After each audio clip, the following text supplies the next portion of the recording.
a dose for the friends that take off the load. One time did sit down in a class and report, then only set the road and go on with the road.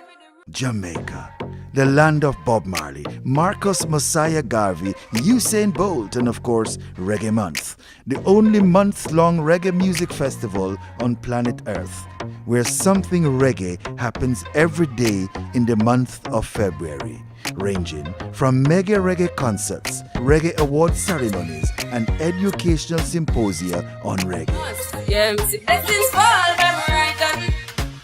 February is Reggae Month. Reggae Month is February, when Jamaica invites the world to come to Mecca, Reggae Mecca, and come catch the rhythm like no place else on earth, only in Jamaica. And that's how I made to give him the door, breathe, I'm delighted. Jano say my passion ignited. Got the music get me excited. I'm coming like a boss. Reggae is global. Reggae is everywhere. Yeah, reggae is my life, you know, because I for reggae, I don't know, walk out saying dead or something. We have something which the world crave even right now. Reggae is internationally known.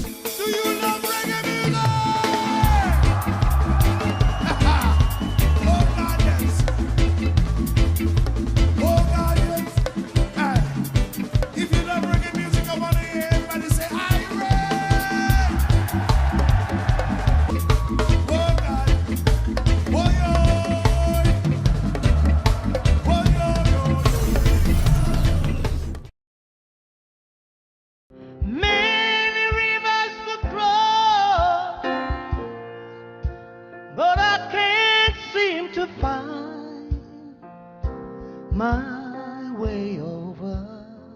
Ladies and gentlemen, when the word icon is just thrown around nowadays, I am standing proud, actually trembling with delight, to introduce to you a true icon, Mr. Jimmy Cliff.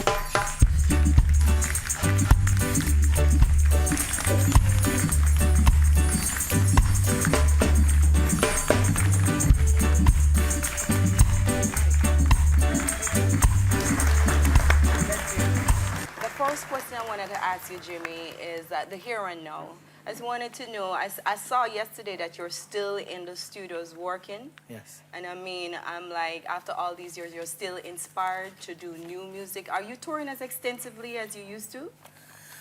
Quite so. I tour at least 2 months out of every year. And well, this year I have chosen not to tour because I am focusing on making these new music that I'm making. So yes, I do tour very extensively. Okay, I wanted to ask this a question because being an artist myself, what is keeping you? What is there? What energy inside of you, you know, still is finding that flame of going on the road? What purpose is? What is a purpose? Well, one could say maybe I've not completed everything that I set out to do as yet. And one can say it's my purpose here. Everyone has a purpose why we're here. So it's a combination of all those things. There are those who think you might not spend sufficient time in Jamaica. They don't see enough of you here. Yeah. Now we see you in studio. Yeah. Are we going to be having more of you here this time around? Well, like I say, I do tour extensively, like say, a minimum of 2 months a year. And I will continue to do so. So I have to go and do this work. So that's a part of my occupation of going out and taking my message to the road. So I can't say I'll be here anymore. But where do you live, Dr. Cliff? There's a myth. I always thought that you lived in Bahia in Brazil. I know. This is home. Jamaica has always been home. I've spent a lot of time in Brazil. And for this reason, people thought that I lived there. Brazil had been a country that had been very inspirational for me from way back. And I wrote one of my best songs there one of my hit songs. Which one? Wonderful World, Beautiful People. Are you serious? Oh, and yeah. So it has been an inspiring country for me. Right. So I visit there from time to time, but I've not even been there for the past 7 years. So. Whoa. Yeah. Nobody would know that. Yeah. Now, the question of just surveying the landscape as far as Jamaican music is concerned now, is there anyone you see on the horizon that you would say perhaps want to collaborate with in a production as an artist? Well, collaboration is a thing that I never really put in my mind that I want to collaborate with this particular person or that. The way I look at it is, if a collaboration is going to come about, it'll just come about. We'll attract each other, and we'll be drawn to each other, and it will happen. Sometimes someone come along, and I am attracted to that person for whatever reason, to that artist for whatever reason. Like at this time, someone who's in my mind, who has got my attention is no boy not draw me round no corner, show me no banana. Queen Africa. Yes. but you must have had a long association with the Queen Africa line, because she is Derek Morgan's. Absolutely. Right, Derek Morgan was at Beverly's. one of my very good friends and very good artist companion growing up at Beverly's, yes. Right. Definitely, so yeah. While we're on the subject of Beverly's, maybe you might want to share with us your experience with the early Marley, because many people do not know that Jimmy Cliff was actually responsible for the introduction of Marley to Mr. Khan. I never knew that. Never knew that at all. You want to tell us about that? Well, yeah, I started my career a few years before Bob, and then I was at Beverly's one day, and I was what we call A&R people. I was one of. Derek Morgan was the other one, was actually senior to me. And, well, Desmond Dekker came, and we auditioned Desmond Dekker, and we chose one song. We chose more than one song, but he recorded one, which was Honor Your Mother and Your Father. Yes. That became a hit, and then Desmond and Bob used to work at the same place as welders. So Desmond went back and told Bob, we meet this brethren, Jimmy Cliff and Derek Morgan, and things happened for me. So he told him where it was, where the place was, and I was there one day. I was playing the piano with my back turned, and this person walked in behind me and just said, that sound good enough. And I looked around, and it was, well, afterward I knew it was Bob Marley. I mean, his name is Bob, okay? So I sang a few songs, and then Derek Morgan came after, and we chose 3 of his songs. And that was the beginning of his career. The 3 songs were Judge Not, One Cup of Coffee, and Terror. And if one looks at his career, those 3 songs set the foundation for what he has become, as you know, the theme of all that he has been writing about, all the themes that he's been writing about. So yes, that was how that happened. Ladies and gentlemen, I would like to introduce to you right now one of my favorite Rising Stars contestant, Miss Nikisha Barnes. Yay!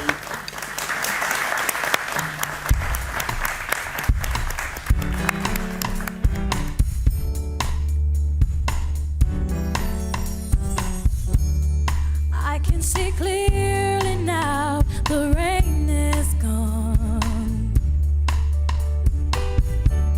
I can see all obstacles in my way. of the dark clouds that had me blind. It's gonna be a bright, bright, sunshining day. It's gonna be a bright, bright, sunshining day. Oh yes, I can make it now. The pain is gone. All of the bad feelings have disappeared. And here is that rainbow I've been praying for. It's gonna be a bright, bright, sunshining day.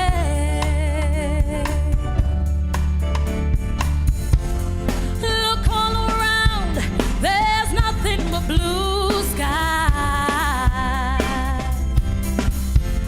Look straight ahead, there's nothing but blue sky.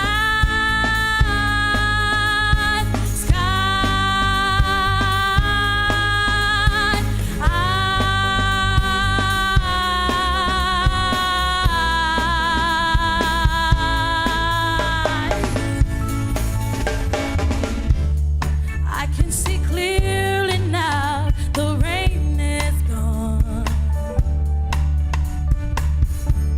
And I can see all obstacles in my way. And here is that rainbow I've been praying for.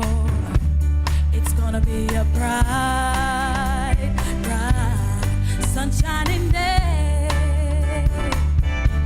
It's gonna be a bright, bright, sunshining day. A real, real, real, real bright, bright, sunshining day. Yeah, hey, a bright,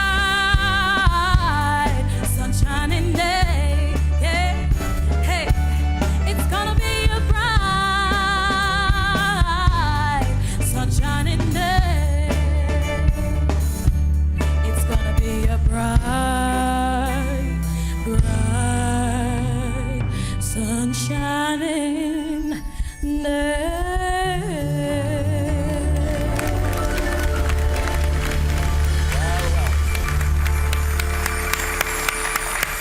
Well. Certainly having a brighter morning. Thank you, Nikisha Barnes. Thank you, Keisha. Your days at Beverly's A&R. Now, one of the things I've noticed about you is that you are one of the few artists in terms of what we'd call Jamaican legends who did not pass through the Studio One experience. Can you tell us about that? Well, I tried. I tried everyone at that point in time of my life, from Sir Coxsone to Duke Reid to King Edwards to you name them. I tried everyone. A little boy coming from the country wanted to get my songs recorded. So I was going to Kingston Technical, and Mr. Dodd's shop was on Beeston Street, so I had to walk from Spanish Town Road to Beeston Street to go to Hanover Street, where Kingston Technical is. So, I would pass Mr. Dodd every day. He's sitting in a little window there, writing. And, I would go to him and I say, I'm a singer, I have a song, And Mr. Dodd would be there writing, and I'm singing, singing. And Mr. Dodd didn't even know when I leave. And then later on in life, after I had a few hits, and quite a few hits. I mean, after I really, start making a real good name for myself in my career. Every time Mr. Dodd see me, he goes like, "Boy, Jimmy, a man like you." He's showing respect. because I was like the only one that didn't pass through his hand, you know. But however, he's somebody that I highly respect, and you know, duly so. I mean, anyone who knows about Mr. Dad knows that he had a pair of ears, you know. So how he didn't hear me, I don't know. Dr. Cliff, you mentioned something about Summertown. Yes. When you were a boy in Summertown and you were dreaming of all of this, were your dreams big enough to see this happening, that you are now a world-renowned figure? You're called an icon. Your music have influenced, it has crossed all color lines, all barriers, all religion. When you were in Summertown, you saw all of this coming? Well, I grew up in a big family. And my family were, my father was a tailor and also a farmer.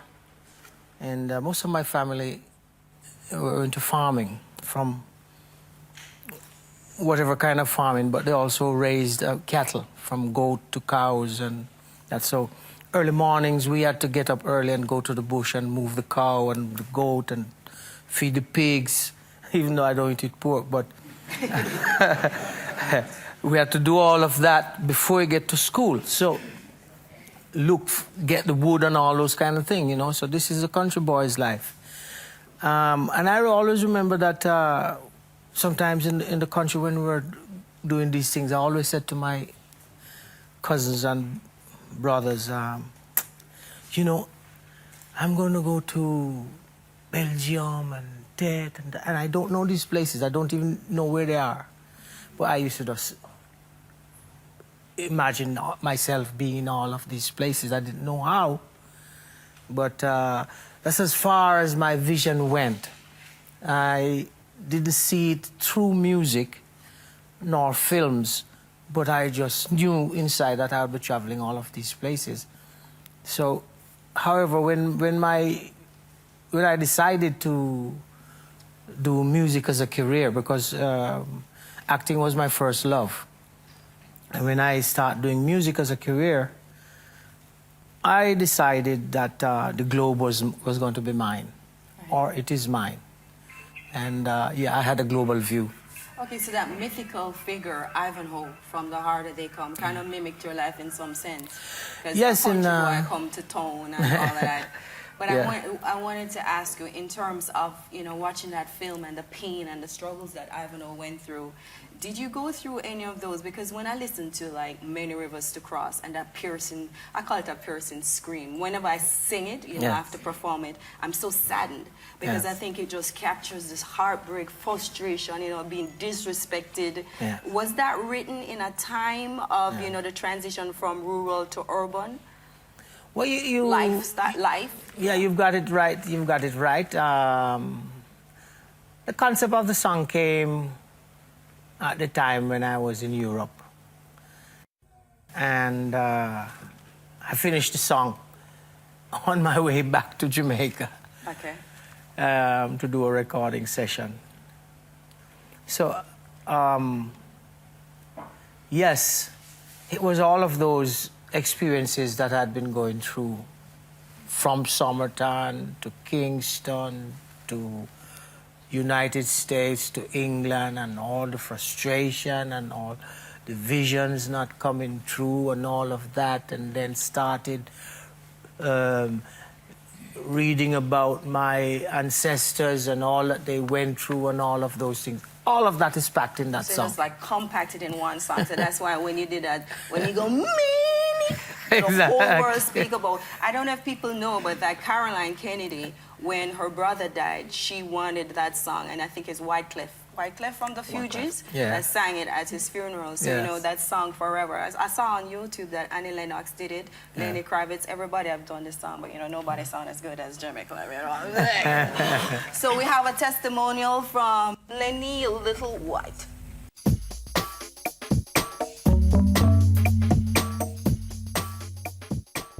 Jimmy Cliff and myself grew up together in a place called Somerton, which is about 12 miles outside of Montego Bay. At first, we were just little boys in the village. And then I found out that we were distant cousins. And so our relationship became more meaningful because my mother, who was a teacher, took a particular interest in him because he always wanted to be in this music thing. My the strongest recollection of him is the fact that there was a jukebox in a bar down the road, and he used to live near what they'd call the crossroads. And at that time, the currency that we used was a penny, a threepence, and a sixpence. And to play the jukebox, you needed a threepence. That was the minimum amount. And wherever he would get the threepence coin, he would go and put in, and he would want to play all the while. Delroy Wilson singing, "The Lion of Judah." And he would imitate Delroy Wilson. And he'd play that song over and over and over, and kept on pretending that he was Delroy Wilson. So that has always resonated in my mind about him wanting to be a performer from that very early age. And if you put that in context, that Delroy Wilson was a child performer at the time when he made The Lion of Judah, it will show you the kind of influence that he was subjected to at that early stage. Having shown that kind of bias towards music, my mother took a particular interest in helping to encourage him to hone his musical skills. When he had his first big hit, which I can remember, which was Hurricane Hattie, and then he had You're My Miss Jamaica. Again, he was a schoolboy, and the kind of recognition that he got in Jamaica was surprising. I remember going to see him at Carib on Boxing Day, or you'd always go to Carib, or Easter Monday morning. And there were the older people like the Morgans and the Prince Busters who would perform.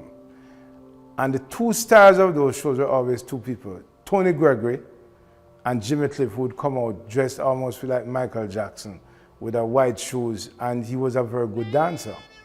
So where a lot of people were singing, he was a showman at that stage. He was using the stage in a way that few other artists in Jamaica, I tell you, the only person I can remember who had that kind of command of the stage was Tony Gregory. Rest of them would stand up and hold the mic, sing the song. He would dance. I remember one of his signature things was to do the split, which at the time, not many people in Jamaica could do it. When you travel outside of Jamaica, there are a few names that always come up. Now it will be Usain Bolt, right? But prior to Usain Bolt, it was always Bob Marley. Bob Marley became the kind of global symbol for Jamaica, and even for the Caribbean. But following close behind that, especially in some European countries, and certainly in Latin America, is Jimmy Cliff's name. I think that in terms of musical performers, until Sean Paul came along,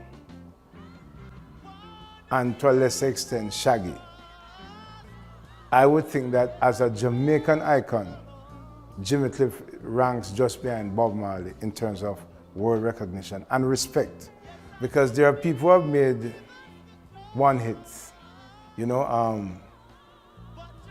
Ansel Collins with Double Barrel, or Desmond Decker with 007. So you've had people who have made hit songs. But what I think has given Jimmy Cliff the edge is the fact that he's a consummate performer, his reputation as a professional, and not just as a recording artist, as a one-hit person, but the fact that he is one of the few performers who can go on stage anywhere in the world and perform for 90 minutes, and people still want him to continue. Most people have to pad and talk and wheel and come again.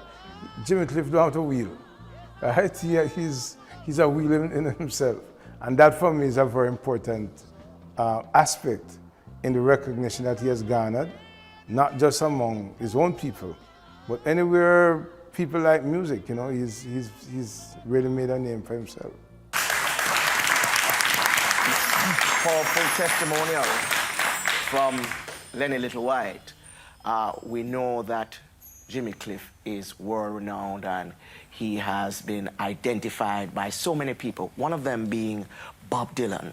He described Vietnam as the most important protest song he had ever heard.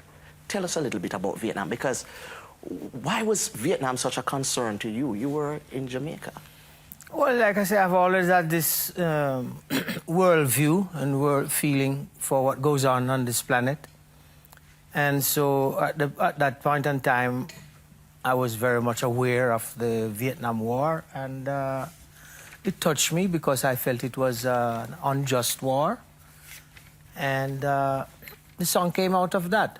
Plus, I had a friend who I went to school with in Somerton, and his family was in the US, and then he went over to join them and got drafted in the army. And that blew his mind. He came back, he was a great artist, you know, and he came back to Jamaica and didn't know me. He was my closest friend. And that blew his mind over there, and you know, that touched me deeply. Now, the Vietnam experience is one, but then there is Trapped. I mean, that is such an important song. It was in the We Are the World project. Tell us a little bit about Trapped. That. Well, you know, historically, if one looks at the history of my work, one will see that people of all different genre of the music have recorded my work. So, like, I think people became familiar with the song Trap via Bruce Springsteen. But it was a song that I wrote as a B-side while I lived in England. And the story, I mean, I met Bruce after that, and I heard the story, and then he told me the story himself. He said he was walking through an airport doing a tour, and he overheard this song through the airport, and it grabbed him. And he just went back and started rehearsing it with his band, and, you know, became one of his big songs on his show. And he did it he recorded it for a charity cause. So. Obviously, you have used your art to break down a lot of barriers. There's one question I'm just like wanting to ask you, and I'm so glad I have the opportunity right now. How do you feel that we're standing here and this time we have a black president of the United States? I think it's encouraging to black people that there's nothing beyond them. So if you can say, okay, what couldn't you do? Well, I couldn't be the president. Now you can't say you couldn't be the president. We also have, well, Jamaica is predominantly, you know, more African descendant people. So it's one achievement that is encouraging to all people of color to say, well, there's nothing that I'm not able to achieve.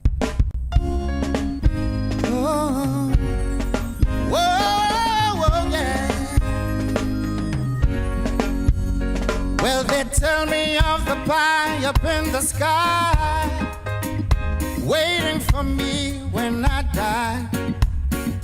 But between the day you're born and when you die, they never seem to hear my cry. But as sure as the sun will shine, I'm gonna get my share of what's mine. And then the harder they come, the harder they fall, one and all. Oh yes, the harder they come, the harder they fall, one and all. When the oppressors are trying to keep me down, trying to drive me underground, or when they think that they have got the battle won, I say forgive them, Lord, they know not what they've done. 'Cause as sure as the sun will shine, I'm gonna get my share of what's mine. And then the harder they come, the harder they fall, one and all. Oh yeah. Oh yes, the harder they come, the harder they fall, one and all. Oh, oh, oh yes. Whoa, whoa, whoa, whoa, yeah. So I keep on fighting for the things I want, though I know that when you're dead, you can't. But I'd rather be a free man in my grave than living as a puppet or a slave. Oh, for as sure as the sun will shine, I'm gonna get my share of what's mine. And then the harder they come, harder they fall, one and all. Oh yeah. Oh yes, the harder they come, harder they fall, one and all. They won't get me down, 'cause the harder they come, harder they fall, one and all. Oh yes, oh yes, the harder they come, harder they fall, one and all. Oh yeah. Oh yes, the harder they come, the harder they fall, one and all.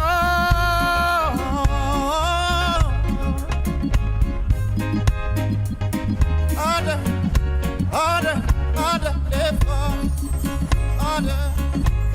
Oh yes, oh yeah. Oh, oh, oh, oh yeah, oh yeah.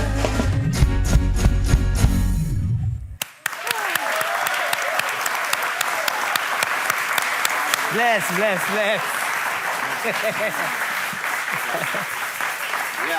Thank you so much, Dwayne. Now, Dr. Cliff, I'm looking at Ivanhoe and just, remembering watching that film, and the story is just so universal, Here is a young man struggling, he's being disrespected, his dreams seem like they're not going to be realized. And, the other day, I said to myself, I wonder why Ivanhoe still exists, because I know right now the play The Harder They Come is one of the number one plays in the States. A friend of mine called me and she was saying to me that she's trying to get tickets. And she said, this is a recession time and I'm trying to get tickets for The Harder They Come and I can't get any tickets because it is sold out. How do you feel that you created this, you created this character that's so real to so many people across the world? You're sitting here right now. You are a freedom fighter and you created this angry man, and I mean, it's just so graphic. How you feel, just the success, Ivanhoe still lives. Well, I have to take this time to give condolences to Trevor Rohn, who is one of the writers of, script writers for that movie, along with Perry Hensel. So, the late Trevor Rohn, let us say no more. Thank you.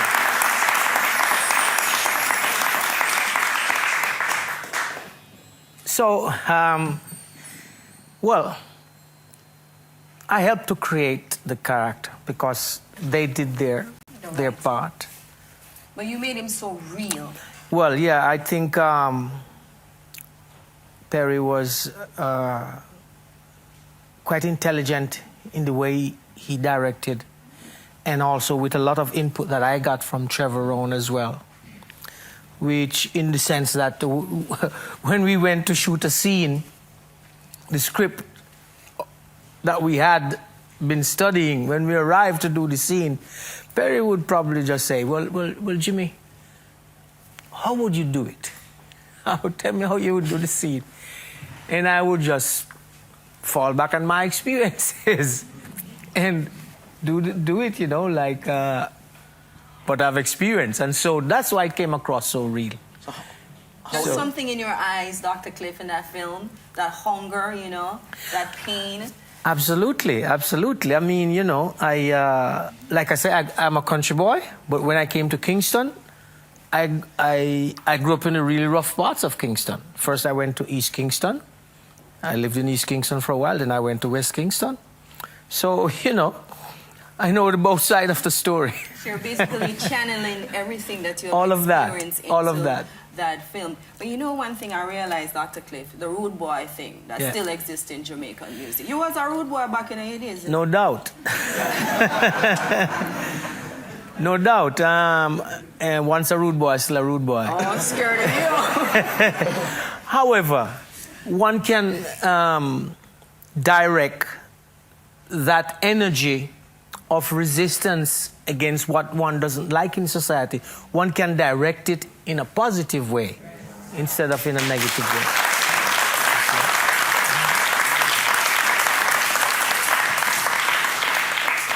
We're going to go to a testimonial from one who was very intimately bound up with The Harder They Come, talking about filmmaker Chappie San Just.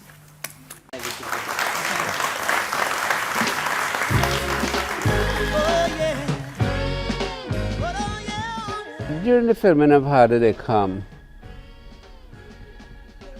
Jimmy was in and out.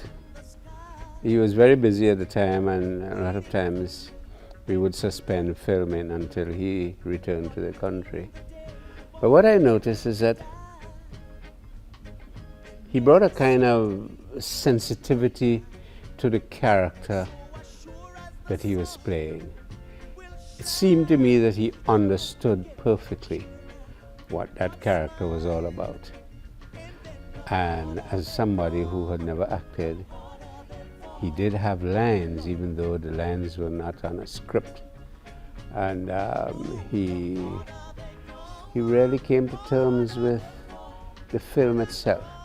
The relationship, I imagine, was being a good one.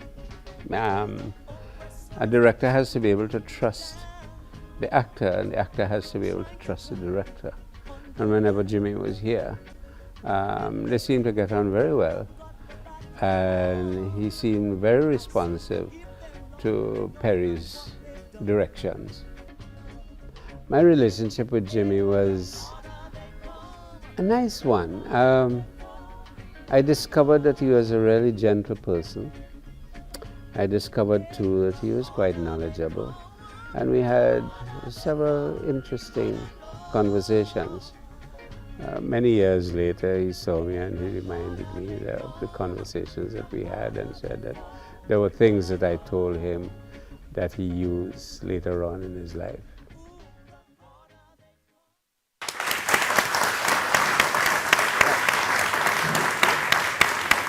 Filmmaker Franklin Chappie San Just, man who you heard was very instrumental in the creation of the movie The Harder They Come. Now, Entertainment Weekly, the December 2000 edition of that magazine, listed The Harder They Come among the 100 greatest moments in rock. The other Jamaican entrant would have been Kool Herc and the creation of hip-hop. How important do you see the movie The Harder They Come in the spread of reggae, particularly in the United States?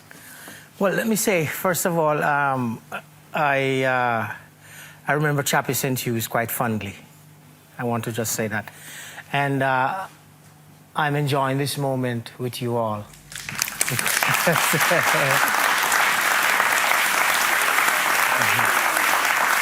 In going through life, we don't seldom have a second chance to do things. So while we're sharing this moment, I want to thank you all.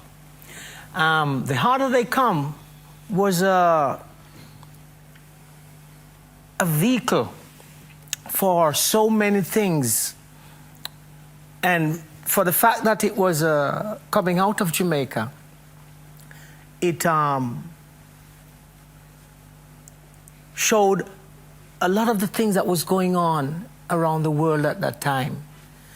This character that I played, this revolutionary rebel character, was how people in the world in that era of time was, all the people were feeling that kind of thing.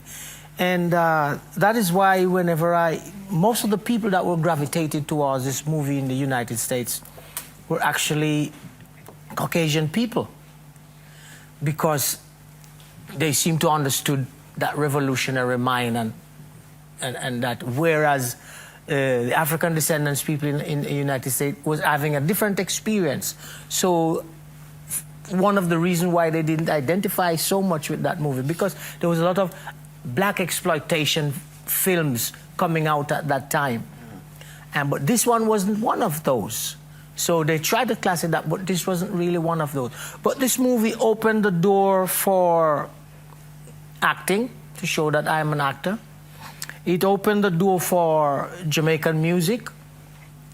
It opened the door for all the other flood of artists that came at the time, including Bob Marley and everybody. So this movie was a key for a lot of things, you know, Paul Simon, Bob Dylan, you name all the rock artists. The time when I did my first concert in the United States at Carnegie Hall, it was full of stars. All Hollywood stars would come because this movie had such an impact. And the music and the film industry and the whole world. So this movie, that is why it is still a masterpiece. And we should inform you that Rolling Stones designated the soundtrack from The Harder They Come as the greatest soundtrack of all time. You seem to be a man without any boundaries. I remember listening to an interview and you were saying your evolution as a spiritual person, that the place that you're at is now is a one God, one concept. I listened to the song. That was before you made that statement. We all are one. So, you know, you're way ahead of the game in terms of that one concept. Why is it? I noticed that you sing on different genre of music. I mean, the voice is still there, Jimmy Cliff, without any question. But you've never really pigeonholed yourself into just a box. You have just always been so broad-minded and open. What is it? What do you think in your life influenced you to be just this way? Some people say many rivers to cross is rock. Many rivers to cross is rock, right? Well, like I said, there's so many, if one check the history of my work, one will see that people in all different categories, from country and western to rock to jazz to any field that you can think of. Peter Adams did a version of Many Rivers to Cross. I've recorded my work, you know, even people like the great jazz trumpeter Miles Davis. Really? Yeah. So, you know, all across the spectrum. But, you know, like I said, I've always had a global view of things. Just a natural thing with me. It's just something that was innate inside of you. Yes. Jimmy, you and I grew up in a rural farming community where people had different choices. It was a time of free education. What are the factors which influence you to choose to go into the creative field of entertainment, and more particularly music, and to a lesser extent, motion picture? And looking back, are you happy with the choice? Well, I wouldn't have done anything else in this life, nor the other life, nor the life before. I wouldn't. This is what I do.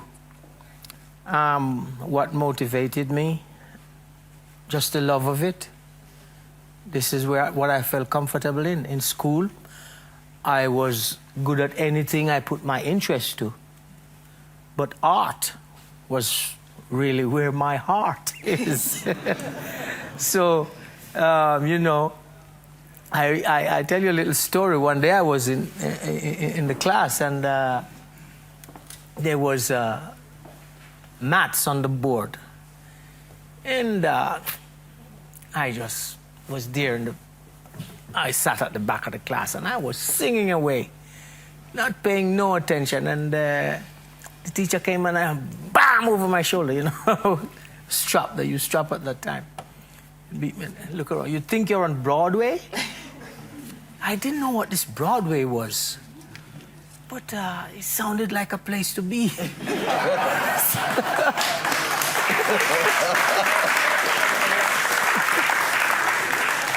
So I wanted to be on Broadway.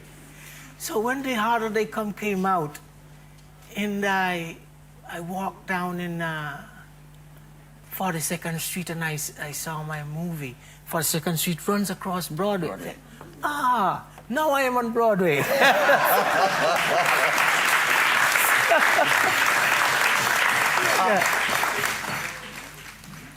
Before we took one of the breaks, I wanted to talk a little bit about Mr. Kong.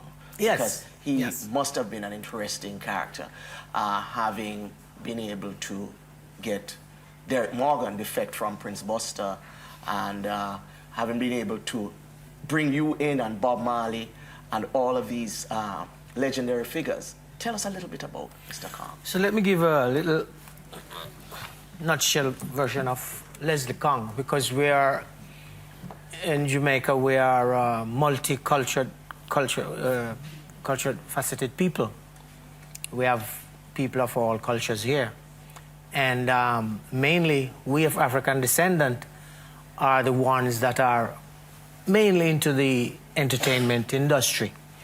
So there were no Chinese Jamaican in the music industry. So after trying Coxsone and everybody, one night I was just like fed up and passing North Street, and I looked up and I saw this sign called Beverly's. And I had the idea of a song called Beverly that I was writing from school. And I just thought, hey, if I go in with this song, I probably could get my foot through the door. And like in 15, 20 minutes, I kind of finished the song. And they were closing, and I walked right in and, you know, I said, I'm a singer. And, you know, the old story, I'm a singer, I have a song. He said, okay, sing it. There were 3 brothers of them. And I sang the song, Dearest Beverly. The 2 other brothers laughed, but Leslie Kong said, you know, he has one of the best voices I've heard in Jamaica. And I said, yes, to myself. You know, because I thought the same thing that he was saying. I thought the same thing of myself. So I said,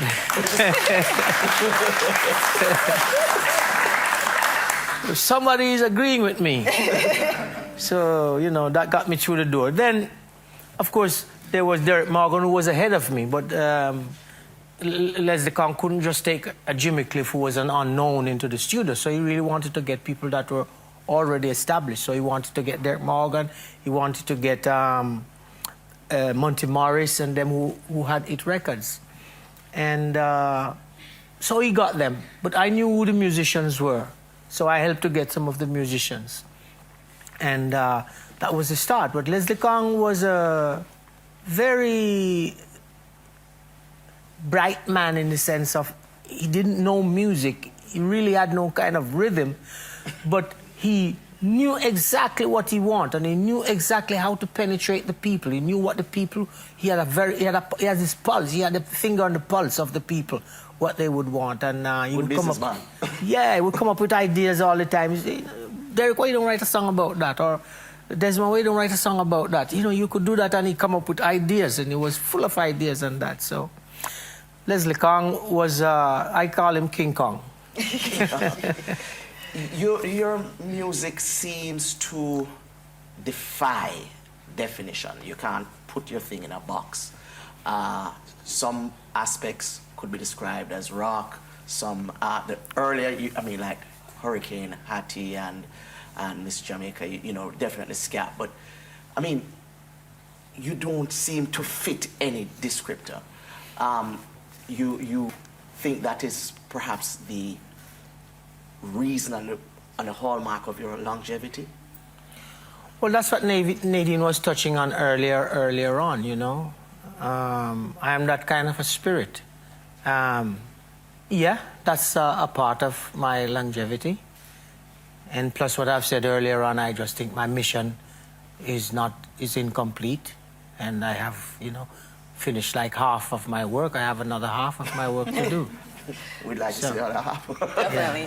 That must be amazing. Dr. Cliff, I'm convinced that you have reincarnated one life he was a Chinese man, one life he was a Caucasian, and as a result of that, that's why you are just such a broad mind. So ladies and gentlemen, we go right now to a testimonial from Mr. Gussie Clark.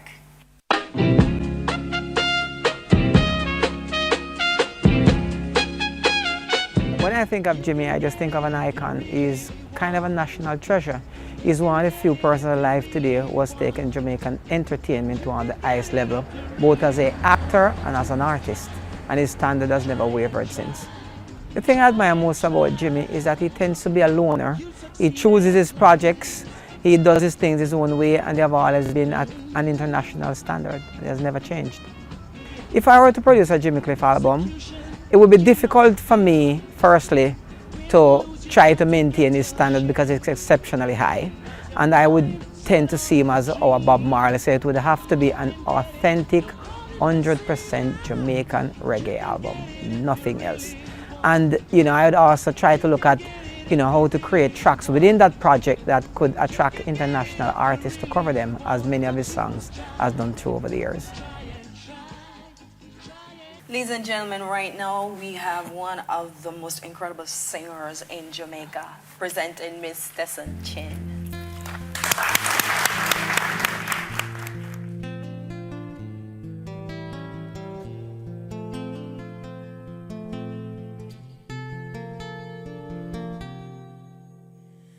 Many rivers to cross, but I can't seem to find my way over. Wondering I am lost as I travel along the white cliffs of Dover. Many rivers to cross, and it's only my will that keeps me alive. I've been licked, washed up for years, and I merely survive because of my pride. But this loneliness won't leave me alone. It's such a drag to be on your own. My man left me and he didn't say why. Well, I guess I have to cry. To cross, but just where to begin? I'm playing for time. There have been times I found myself thinking of committing some dreadful crime. To cross, but I can't seem to find my way over. I said I've been wondering why I'm lost as I travel along the white cliffs of Dover. Loneliness won't leave me alone. Yeah. It's such a drag to be on your own. Oh, my man left me and he didn't say why. Well, I guess I have to cry. I said I got many to cross, but I can't find my way over. And I've been wandering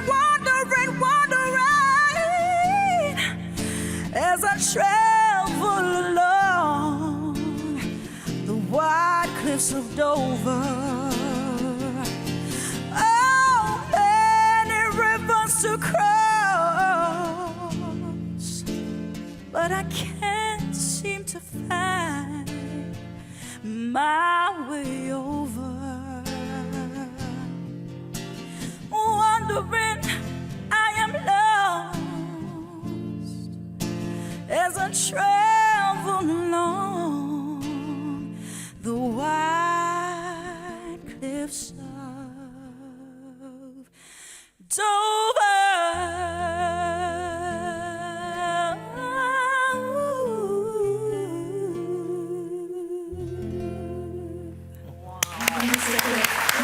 Thank you.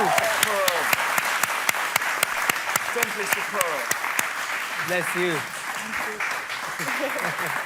Fabulous vocal gifts. That song never ceases to go. Best time Chin. And she is accompanied by the guitar artistry of Monty Savory. Yes. Fabulous. We must admit. Indeed. We want to just take a quick look at the film legacy of Jimmy Cliff, because we talk about many rivers to cross and we talk about the harder they come. What is the whole view of Jimmy as far as his acting career is concerned? Where is he going with that? Okay, like I said, acting was my first love. I loved to do that in school. I never had formal training, but you know, in school, whenever comes time for holiday, there would be some kind of a play.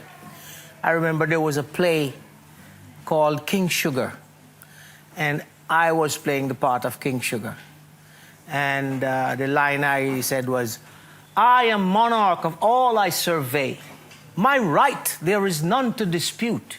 From the center all round to the sea, I am Lord of the West Indies." How true. How true. Prophecy. So this was my love. I love to go on the stage and become another character. I love to play somebody else, to become another character. And, well, I didn't get to do that, so that part of my development is yet to be completed. So that's a part of why I say, you know, I've done half of my journey.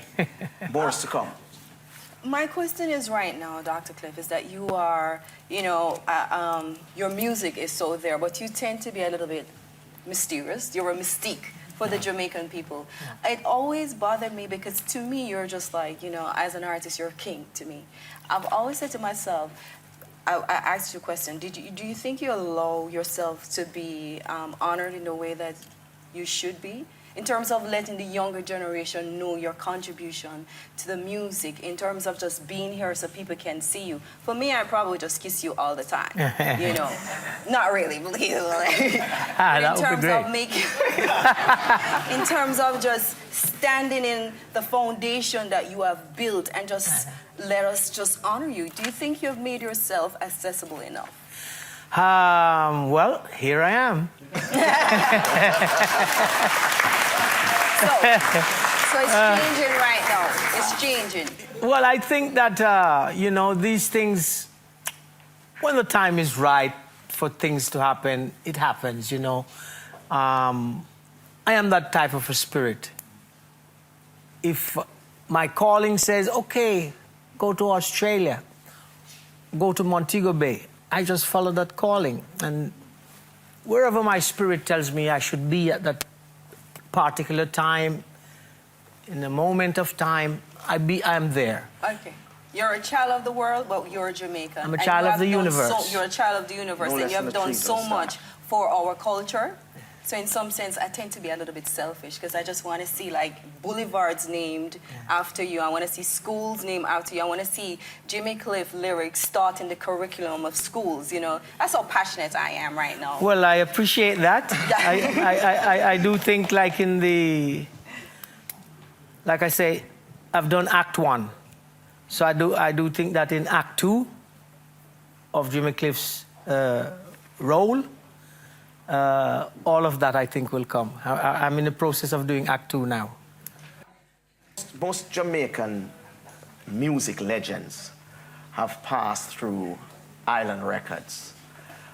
You have Jimmy Cliff, you have Marley, Decca was there, and this person who is going to make his appearance right now.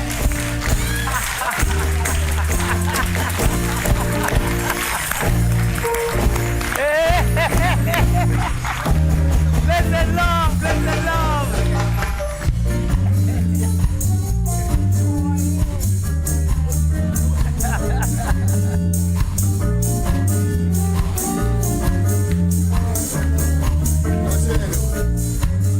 See the sound of you, only heard that you.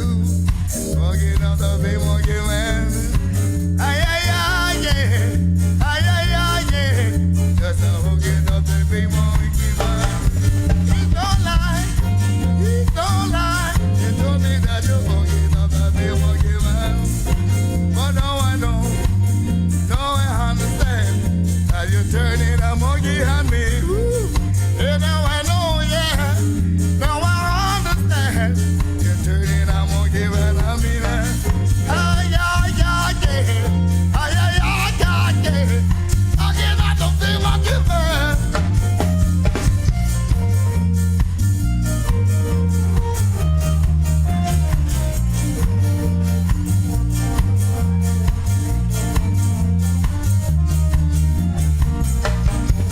See the sound of you, only heard of you.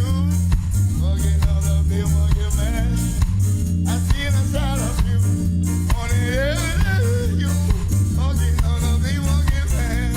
Yeah, yeah, yeah, yeah. Ay, yeah, yeah, yeah. You got to kill it. One time, yeah.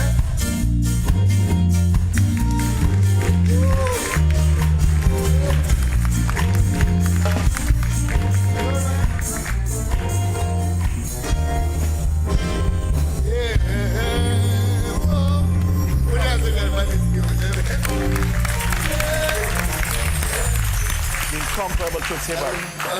Next week was a applause for Brother Jimmy. Please.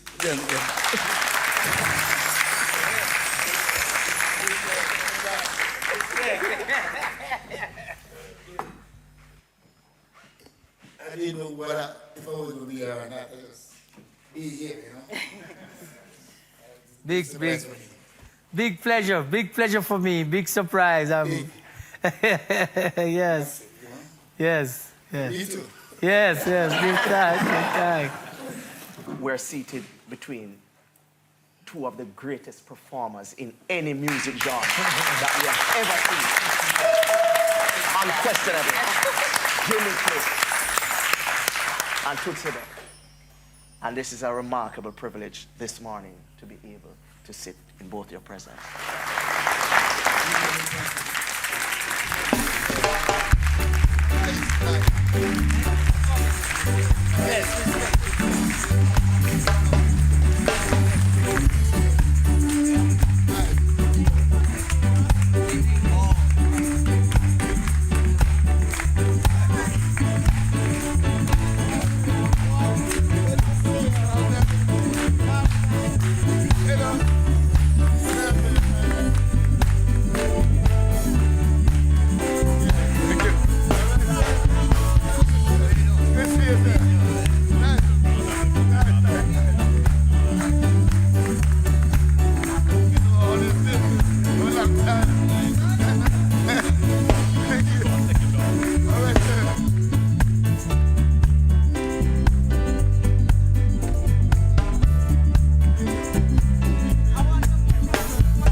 Conversations, personal testimonials from reggae personalities who helped to create the music. A conversation with reggae ambassadors who took the music to the world. For this reggae conversation, we welcome the one and only Jack Scorfield. Thank you for joining us. You're welcome, no problem, man. Thanks for being here too. Yeah, I mean, you've done so many things in the music. I mean, how would you describe what you do? What are you? Well, I describe what I do with a joy and a happiness and a blessing, because as a child from the ghetto and can help so many ghetto youths survive within this music, is a joy for me. You know what I mean? I start like from a young man from 16 years old. As a matter of fact, I've been going to dance from I've been about 11, 12, because in my community there was a sound around Sunday named Dale. And then now I used to follow a sound named El Suzia Go-Go as a young, little youth, just go to dance gate to listen the music. And with my first money what I earned, I take it and buy a little Dulcimina, I call it Dulcimina set. One side is like a little grip in those days. So one side is a turntable and one side is the speaker. I work on the Washington Boulevard as a little young man, 16-year-old, and get that little job and work nearly 3 weeks to get like $68. And it ended up take the whole of that, go downtown and buy this little set, and I buy 2 LP, which was a Delroy Wilson LP named Good All Over and a Heptones LP named Heptones on top. Never forget, 2 very inspirational albums what inspired me. For as a young man, I used to listen to Delroy Wilson song in at the part where I go, I'm not a king, feel good all over. Those are what inspired me, to be honest. Them sang there. And then now you have Heptones with Fatty Fatty and some nice groove. So when I bought that, my house in Jerusalem was a government house. Everybody know the government house in Jerusalem. And we have 2 little windows. And that little Dulcimina thing work with battery. For the time I didn't have electricity in my yard. So a battery then. 4 big battery. And when we put on my Feel Good LP album and put it on at the window, and, community, people gather up and, them songs they sing along. Beautiful music until today. And it started to gather a little momentum in the community until about 1969, 70. My dad, to be honest, he passed away in 1970 by an accident. And I take up the position of being in a little boat shop at the front of my place. Make a lot of bagasse board because of the music vibe, and it happened that people started to gather and then we started to sell some fried fish and dumpling and, corner shop, ghetto business, ghetto style, and even it happened that the same 2 LP I play and the vibe I build up and, we build up a little gambling thing at the shop side then for a man can gamble and a little music I play until, you get an extra dollars to be honest. Things start develop and I end up now, to my seat I get like I'm going to buy an amplifier. Those days was 2 amp and 2 little box from my brother downtown. I buy that, and when I buy that now, you get little bigger now for it come from the Dulcimina to the amplifier. And that thing just start to develop a vibe. We just play now, like every Friday we used to play, then even more we play regular, but every Friday we have a little session now, and that start to grow, even more popular. And it happened that, sound business in our community, that there was a sound in Marvel and then called it Black Solidarity. And in those days, my sound name specialized, not Black Scorpio, because what really happened, it happened that little Dulcimina thing was so special to me, so I call it Special Eye. So how did you change the name? Well, I'm going to give you the history now. My sound I built up a vibe now because, to be honest, Me end up now go clash with that song. For my first play note was a clash, you know. I'm that we go play a clash. That time I have Sassafras as my DJ. And during those years, I used name Black Magic, that would be General Tree brother. And then General Tree never even come about yet. It was like, and we have a little selector named Guana who used to select my sound for me. And the sound from Marvel named Black Sard, you know, challenge a clash. But Sassafras live in Marvel, and they never use Sassafras as a DJ. So me go ask Sassafras to come DJ my sound. As I say, it named Specialized. And the clash happened right before my business place, over Thursday Yard. And you know, that me win the clash then, because I would start, me win. Honestly, the first clash you win. The guy didn't call me for a clash and say I threw over my yard. Over my town in a Jews land, the clash go, that's why I win. Yes. So they want me come clash them at Marvelly. So we say, all right, I will go. Whap them again in Marvelly. Say, no, that now the sound take off now, big time, because Scarpia beat up Black Solidarity. And it happened that right in the 70s, they know when the election I get heated now with the same political parties, them, which is one I say power and one I say high up. But my name now, this sound Specialized, you know, get popular. So when she say, boy, it a clash with the high up, and we never really want to get with name involved in a political thing, because my thing is for the people. You understand me? So it happened in those days, you have sound like Gemini, you have sound like Virgo. And, well, I mean, Jammy was around, but at the end of the day, we are talking about the, like, you know, I am a Scorpio then, like how you'd have Gemini and Virgo. So I was born in November the 2nd, as you know, and at the end of the day, you know, me just say, okay, if there was something, I'll change my name to Scorpio then. I know in those days, you know, the black was like the powerful we, so everything was black, black power movement, so I just name it Black Scorpio.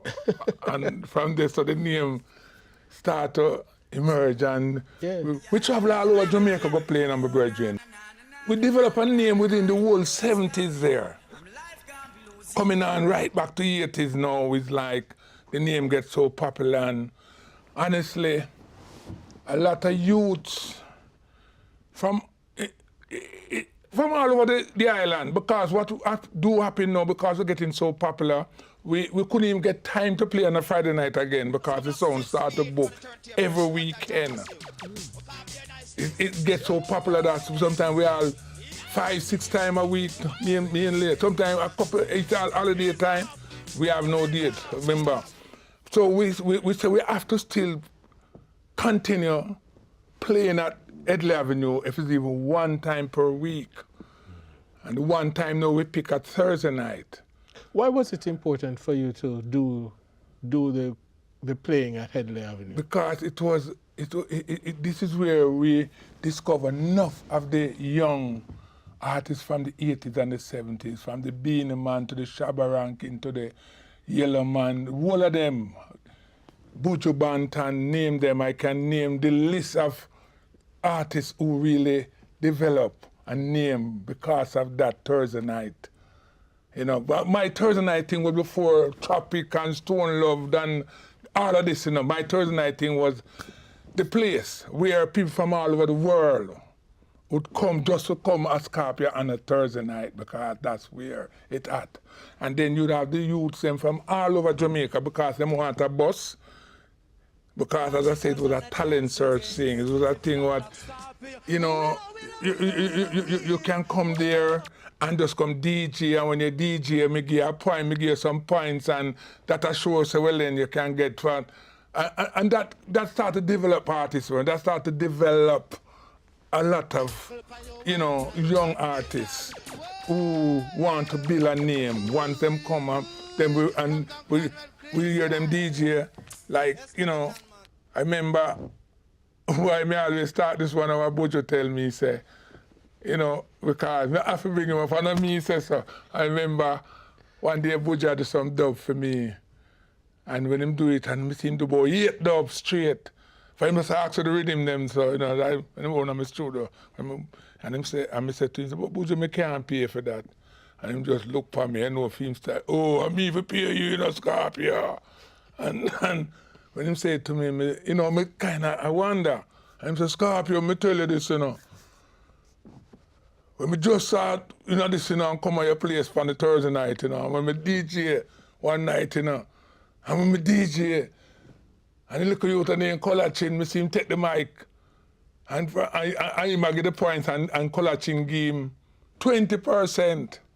And he said, Scorpio, I'm going to see you take the mic from the youth, and I said, no, man. The youth deserve more than 20%, man. No, man. For a percentage thing and 100%, you can get to 50, you can get to 90. It depends on your quality and how you sound. Yeah. You understand me? For it was a competition, not saying that if you win, you might get a prize, you might get something, you might get, we might, encourage you for. Yeah. You find yourself now say you're an artist then because it was like that, it's a developed artist. This is where enough people come make a name. Anyway, Buju say, Scorpio, you as the boss, you as the boss, you take the mic. I said, no man, the youth I deserve more than 20. And he said, oh, may I put 50 more pounds and make him get 70. He said, Scorpio, me as well big, so I just know. This is what him tell me as a man. I mean, this do so much good for so many youths. It's just like a Movada, it's just like a Anthony B. The whole of them get that yellow man thing there, what enough people don't realize up to what they matter. It do so much for them, and that kind of energy why it give them and give them that, make them understand, say, listen, we can do it for him. Tell me. Buju said, Scorpio, when that happened, me realize him is an artist. How many young DJs you boss at that Thursday night event? Boy, it's a lot of them pass through, when we say, sometimes when I talk, I talk about General Tree and Sassafras and Echo Mine and Shukashai. We go talk about, the same Papa Sunday, the same Lady G, the same, Yellow Man, the Shabba Rankin, the Beanie Man, him did it for him a baby actually. So it's a place where develop all of these 80s. Everybody. How long did you host it for? We hosted for the whole of the 80s and most of the 90s, right up to 90, nearly to 2000, right about 19... About 20 years? Yes, man. Over 20 years we continue that. That was the milestone. After that, it ended up that the studio built now too, We have all that create building a studio same place. And that studio I built same place, the whole fraternity of artists used to come there. From the Barry Salmon to the Freddie McGregor to the Dennis Brown to the Gregory Isaac to the name all these great Chan Wolt. This is how I've been a producer, Steely and Clevey.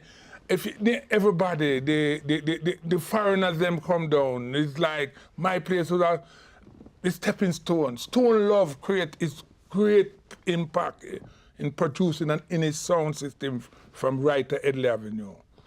My place is a place what, when you talk about dancehall, Dessa was the really head of his feet. Because of dancehall create from them same Beanie Man and the Bounty, the Shabba, the Yellow, they name them and all of them, was actually be a part of my place and what I do over the years. Yeah. Tell us about some of the memorable records that you produced. Oh man, it starts from say Sassafras then, because my first #1 song was Sassafras Poker Drum. And we continue with the legacy of, General Tree, Minibus, Ghana Negril, So, Bad Mind and Soul, and many more. Then we can go to Papa San, Style and Fashion, we can go to Ghana Silk, Zion of Vision, Dennis Brown, Friends for Life. People like Mega Bantan, Soundboy, Killing, and the list goes on. We have 4 albums with Yellow Man, Going to the Chapel, enough album. We have an album with Bonnie Rugg, I do a solo album with Bonnie Rugg. People like John Holt, not album, but couple song well. Mikey Spice, Horace on the album. We have a couple album with Greg Riser. So I name them, very weird. Anthony B, I mean, Jimmy Riley. Luciana, I have a great album with them, a great song. Serja, which is a big song to produce that song. And one of my biggest songs will go up on all the British chart, all them big places, Barrington Levy. Every day I love it just a little bit more. People like Sanchez, Let Me Love You Down. All these great rhythm, she's my rhythm. These are songs that I produce, and there's many more. It's not, I can't remember everything off of the block, but I have a vast of some great songs. Maybe enough people have played them nowadays selector, but them don't. Me produce it's the them. great Jack. Yes, you know what I mean. Yeah. Because I want to find out which gives you more joy, being on the sound system or in the studio producing. No, to be honest, being on the sound system, playing music. Because that is what attracted you to music, yes, right? to be a producer is the sound, to be honest. And to be honest, I love the producing because, let me tell you, the power what I have in producing is can see an artist and listen to him. And when I hear the vibe and I hear the sound, and I hear it, I can know it's a hit right away because, as I said, the sound lead you to that. The sound lead you to, if I hear a young man come DJ, I can say, yes, him is a good DJ. We need him. Him can come at the studio. We can voice him. The sound lead you to, if I see artist come, and as I hear him utter a word, I can know it's a hit. So we use that and make a hit. I never forget, rest in peace, Dennis Brown. Me and Dennis Brown sit down on step. Right? For we do a couple songs well, like our album. We work together. It's one of the most loving brethren in the business. And I mean, people like, I can go to him though. Just talking about him, me and him sit down like we are talk. Naturally, loving talk. It's so much of a loving brother. Brother full of joy and smile. And we are reason for the step. And it's like a power. We just get up and we say we are going to the studio. The studio is, for my yard is where me living, and the studio is right downstairs and me live upstairs. So me sit up on the step and when I walk, go upstairs, me and D Brown attack and I will vibe. And same time, we just walk going to the studio, we're going to the studio, rhythm there.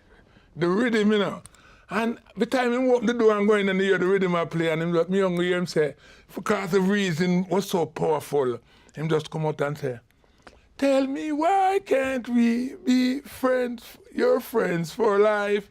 And when me hear him say it and the melody come out and I say, what you just say, where am I, Dennis? No, man, you have to go to the voice right now. Just hold it right there, sir. No, this is how we make hits. And right away, that melody and that little piece of note there, tell me why I can't be. And that's how the song make. And big up to Danica and Steady Rank who was there with you in the studio. So the whole thing just vibes and it end up to one of Dennis Brown biggest hit song before he died. Not the best hit song, but before he died. Before he died, because it's after a couple of years after he met that song, he passed away. But we'd have this relationship, me and him. And it come like another artist in Connie Everton Blender. I remember me in the studio one day, man, come on the same rhythm I play. I really not the one what Dennis Bob, a different rhythm I play. I'm going to see him stop at the door, I'm going to hear him say, blend them, Everton. I say, where you say, well, I go blend that? Blend them? No, man, that's song that. Right away. We just make the lyrics on spot and the studio is right there. So this is the power I'm having now. Yeah. I'm you gonna have make the ear. Yes, I'm gonna make it. It's come like Mega Bantan. Mega Bantan, I come from school now in school clothes, and you have me not telling a lie. I want to vice Buju Bantan till me fall, but when Buju Bantan want to vice to me, but at the same time through Jeremy and control him and I go make him album man and do him thing Jeremy and I say, boy, we can't make him come, you know what I mean? Yes. So it happened that one day Wicked General can make a Bantan to me, I'm young year the youth come on. With him, have you ever heard? Just in rough voice, him take the melody for the song. Have you ever heard a song play so wicked and so sweet and a sweet tone, a melody they don't want to hear? And we say, what? And him so like a butcher band and that. Them time they had a voice there, I go on. And for me hear it, I say, no sir. But you have now him take the melody off a Buju song. Buju have a song name. Obviously a pretty girl and she pretty and she see so him just come, have you ever heard a sound? Yes. And me just grab onto it. And it's a huge song go out from which is big international song for him and make a great name for him. Just because of the years and this is how it goes. It's just like Papa San. Papa San is one of the DJs who used to DJ fast. Very fast. And him is so talented. As one day, I never forget, it's Saturday night, me, Jammy and Stone Love played on a Eagerness land from Walton Park Road, right at Agley Park Road called me. I think at the same night, him dropped the same thing with him and watch up the dance. But me, him and Stone Love play that night. And to be honest, I guess Papa San the DJ upon Stone Love. But you know, me have my General Tree and Sassan. And when me hear the youth, you know, but me I hear Papa San all the while, I know him DJ fast. But that special night, him dominate. And to be honest, if Jammy never have the same thing with him that night, maybe he wouldn't even really, you know. Anyway, the Monday morning media dynamic sound. That time I had some work on a dynamics advice. And coincidentally, that Mr. Papa San come on the studio. Not, you know, like him come do some business with them, man. I pass, and I see, Mr. Son, what happened? Come here, man. And him come. And I said, boy, I hear you one night up there, and I'm already me and want you come touch with that, you know. But him so glad for the opportunity. He was so glad when him hear me call him because you don't know. Him a voice all the while and him now make no hit to that. So when him come to the studio, I have the rhythm, the duck rhythm. So when we put on the rhythm, I said to him, say, this mother like you do this song where you do pan style of style, but when him do it, him say, style of style and fashion. So when him go in the studio now, I see him start to do it again, I said, no, son. You hear me why you do that tune now. More you cool down now. This is a recording me I don't know. Me I produce, you know. So me I do it different from the rest I produce them. What me want you to say is no, listen me. Style and fashion. And open your ears and listen to this one. Me say style. And me I tell you, Papa San go in night and jam it at the place, mash up. Right at number one it actually go. And at the same time, the youth who manage him come to me and say to me, say, Scorpio, you can't be a cut off of the rhythm, more have a look for him, what that thing name? I will survive. You don't know them song there. And we get the youth the cut off of the rhythm and him goes, poof, and go back and voice it at two number one Papa song get out of the rhythm there. And I just because, me slow him down. Yeah. These are the things what me do as people don't realize and many more, you know, making the name of these artists. Do you have a favorite artist to work with? Boy, honestly, you know, so the favorite artist when me work with Dennis Brown or dead and gone. I don't tell you, I love me work with my personal, but the relation with me and Dennis is kind of special, and that was a man who put up pure love and joy and just ready for hear what you say and do what you say and ready and work together. And even the late great Garnet Silk, those guys is natural with music. That not so the rest of them is not like that, you know. Yellow Man too. Yellow Man is easy going. Gregory that make me laugh all day. Him just keep me smiling. So me never tell you that. No, me have fun. Me have all my fun. Me not tell a lie. Barry Salman, Lord have mercy. Although I don't produce him, but he do a lot of work around by me. My name is very close. My name is, you know them kind of energy there. We not talk about, we are friends. We are not just producer. We are brethren. We are family. That is the type of relation what me have with the artists, them, the Gregory, the Dennis Brown, you know, the Freddie McGregor, you know. I mean, Mikey Bennett as another producer who won T4. We are families, you know what I mean? You know, many more. And not, as I said, when we mention me do so much great thing too with all my artists, them, the Echo Minor, for enough people to realize my big song with Echo Minor, no name Lazy Body. No Lazy Body. No, that was a computer really want to make before slang thing, you know. Yeah, because you what now. Me always say the first computer rhythm was it. When you know what I make, me I talk about it song. Was every posse get flat? Blood fire posse. If you are little youth, you must hear about that. Yeah. Well, it's the same man who make the blood fire posse make the Lazy Body rhythm. You know, this is a part of history where people feel know. But put it this way, slang thing come dominate computer. We can't take it away from Jammy. Big up yourself, King.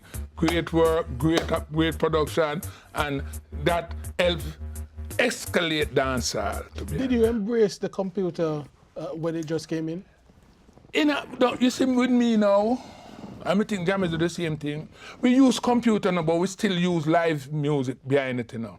For my Lazy Body rhythm, we have Lassell Beckford that play the rhythm guitar. If you listen it, you hear it. It's not just the computer, what really? It was a drum sound. And that create that the same thing, like the same thing. But we still go back and use what is happening to computer today, which I agree, it's okay, but I always say them to use back some of the live man them. If might be play a lead guitar, might be play a rhythm guitar, I even put a live on within it. For you have that big drum sound, and it give you a drum sound, but it still want to get some of the live feel from our live musician. For the end of the day, when it hit and them go on tour, it's live man I go play it. So try to keep them there in some performer way. But you know, I still rather my live session. Let's talk about your childhood. Well, boy. Where were you born? You know, I'm born, I'm not living in Kingston, you know, not even Kingston one, but Kingston.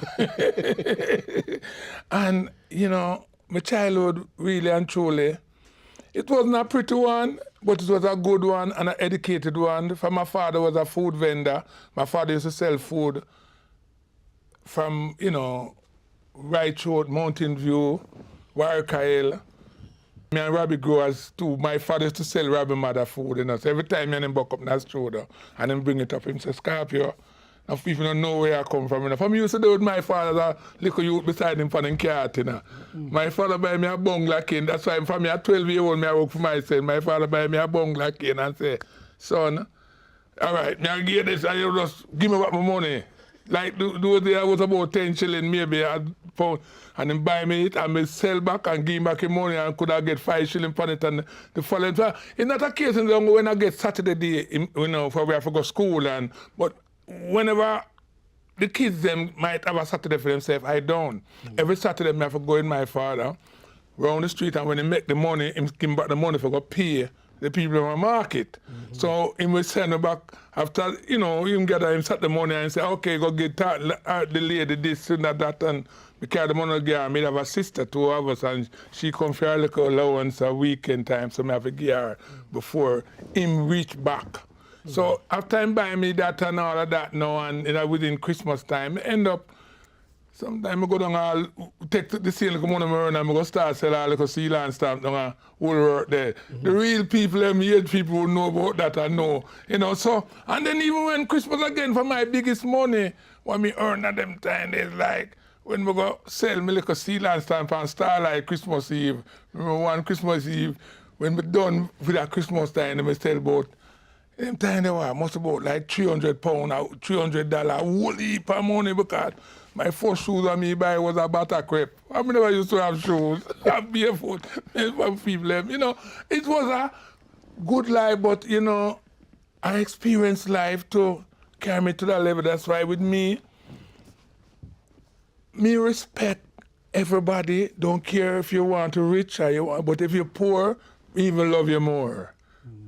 because me know what it is all about.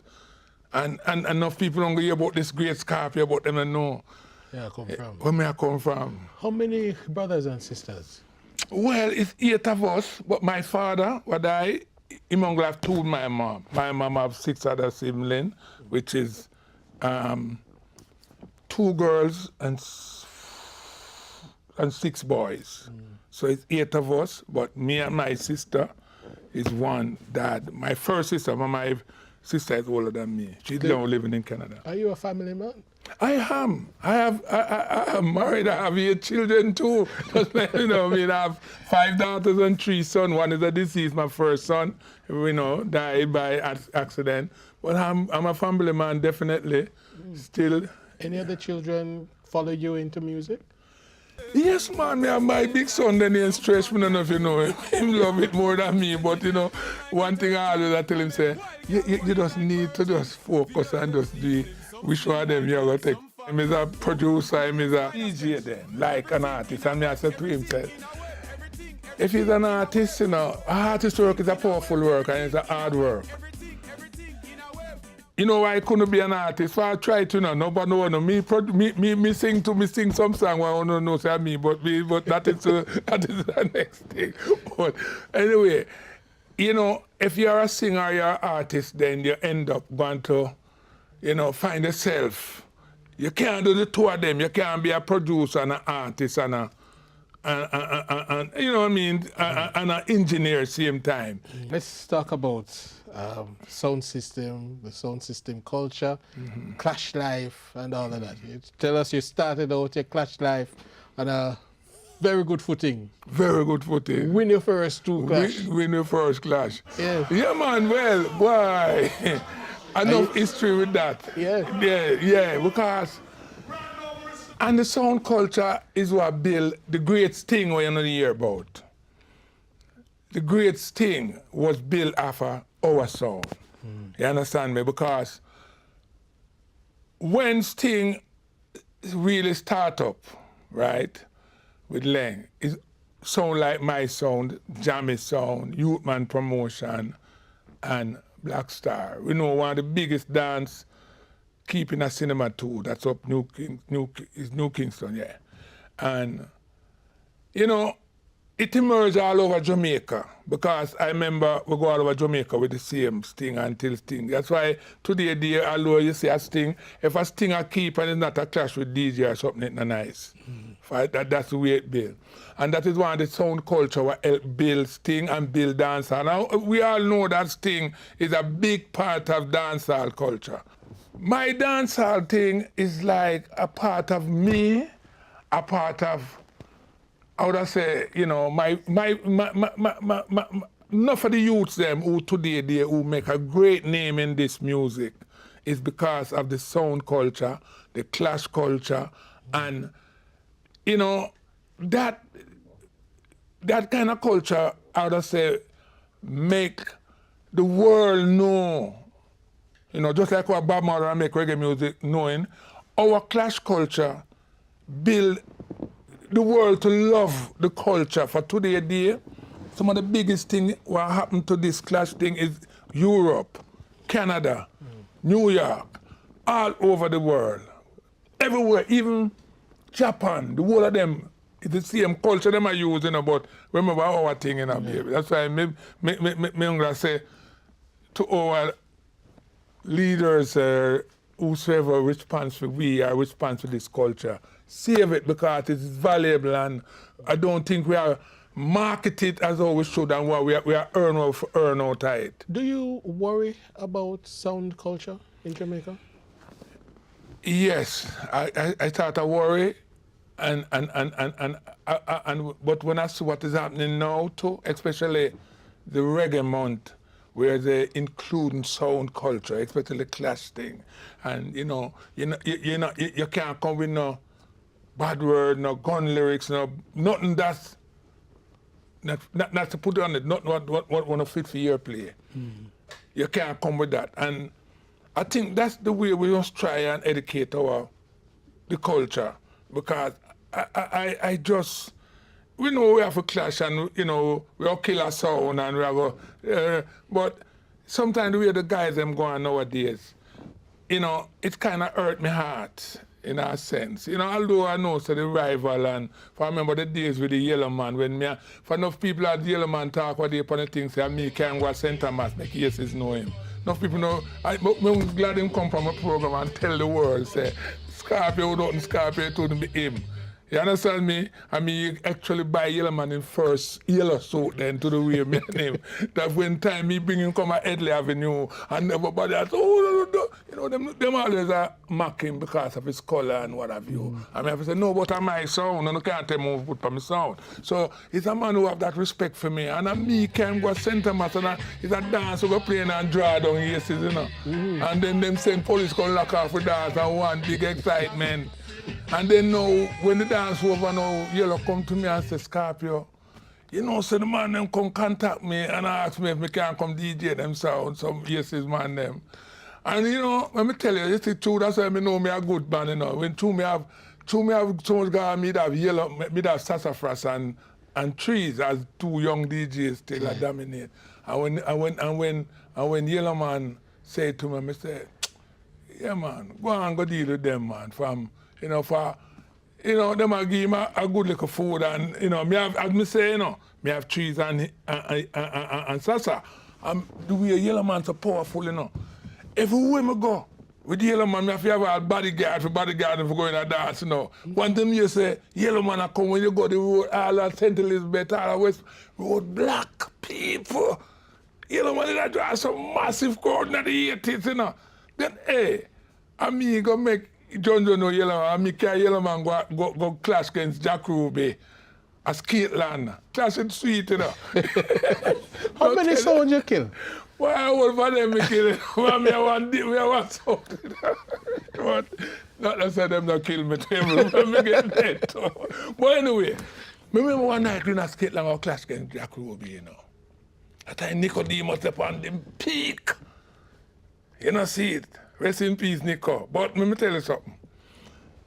And Yellow Man just a bus and a come, you know, but you know, when I youth, through him, all right, everybody used to say, him color and him doing those and, you know, them days the people really come like them no rate them kind of color people there. Them always a belly of them. And the night in a Skateland, you know, Nicodemus a iron. And me I tell you, you know, that time, and when him I don't know, to him know say Yellow Man I make a name. Him kind of turn for Yellow Man and say, oh, like my say, look at donuts, but they're going like no way. And me I tell you, that it's when my time come for play, I say, look at Yellow Man come up, I know film look style, you know. Oh, I mean, Yellow Man, me not come from watch you, me hey, yo, me can't target for But you see, from the dance there, and the dance bust Yellow Man. And this a Junjo come for him. And the same artist then call him Frankie Paul from our cut a dub at Channel 1 the day name. Words in the dance, words tonight with Frankie Paul. Frankie Paul, that man did there at Channel 1 sit down as a little youth and nobody not paying no mind for a little blind youth and me and Sassafras go there and see him. But him into the song name Words in the Dance for Channel 1 and Channel 1 them never put it out. But when we go there we look dub for play. And some exclusive dub. So we end up cutting the dub with Frankie Paul and drop it on the sound, and me I tell you. And from this to Frankie Paul bus, and even at the Saturday night of the dance and the Sunday, me carry Frankie Paul go over Fort Clarence Beat when Barry G used to run over there and tell Barry G about Frankie Paul. That time Yellow Man never come, but and Barry G called him up on the stage. And Frankie Paul mash up over the beach. But that is the influence what the sound clash and the sound system thing create. It create the great Yellow Man, right? The great Frankie Paul. These are the things and what it create. And as I said, you see me and this is Sassafras, the two away, we have a talent. But me as a man, me have a yes thing from me hear you. For as old as me, I'm still in the studio right now with a little youth. Because me just hear him and realize him have this great talent and start to work with him. 11 years now, my name don't work. And through, me see that little youth and I get involved. And Jammy is always encouragement, Scorpio, you have to come back to the studio. I go back in there just to me hear the youth. So, and it's because of the talent. When me hear him, me say our next Dennis Brown. You know, understand me? You know, me say our next Garnet, me say our next youth who can come save the business. With his voice and his approaching and the way him sound, me say, yeah, we need them youth here. We can't make him go to waste. So I want to touch back on the sound and the dub plate. How important is that in, you know, the sound clash? Very important. As me say, one sound, one tune can kill a sound. And that is where, whenever, especially when you're clash, preparation is so important. And you have to, sometimes you have to think about why you go play for win this clash. And you need, sometimes you have to go make a exclusive. You have to try to get a song where the next sound now play. And a dub where you know, so when you drop it, it's like you write off the sound because in clash, everybody are coming in your game.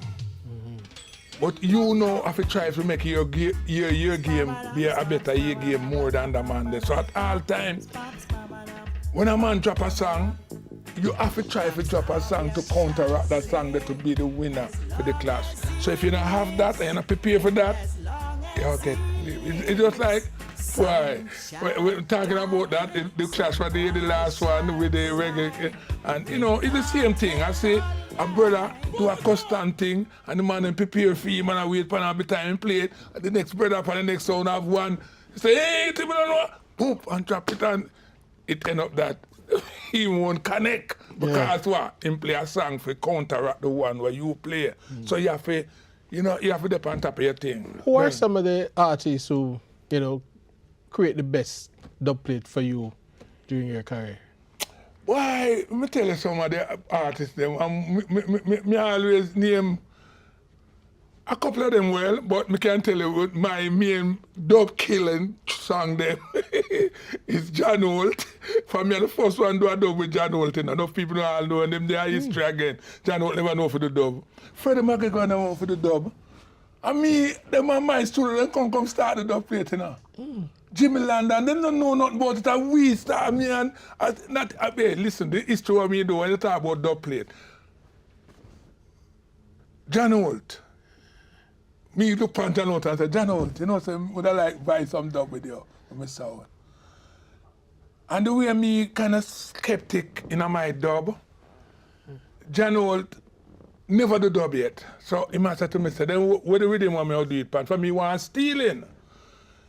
Now, in those days, I am not the producer who going to want to take Studio One rhythm to put the dub on, for me I want no conflict. So what me do, me ask Steely, which is Steely now, what dead and gone, to come play the stealing rhythm for me. And they pick up the pieces with rhythm for me. And the up part can same rhythm, but different, and it looking at my style, but in the same key note, just like was Studio One, but a little faster because. And I saw me write the first three dub with John Holt, stealing, pick up the pieces, and up park camp. Now when me drop them the part in the sound, remember me tell you until today, the only thing John Holt get from, and John Holt talk it in an interview and him talk it all the while and say, Scorpio, you never give me no money, you know, you give me Scorpio. You give me the tree with him. And we could have take them tree with him and that lead me for I do so much dub all over the world. Yeah.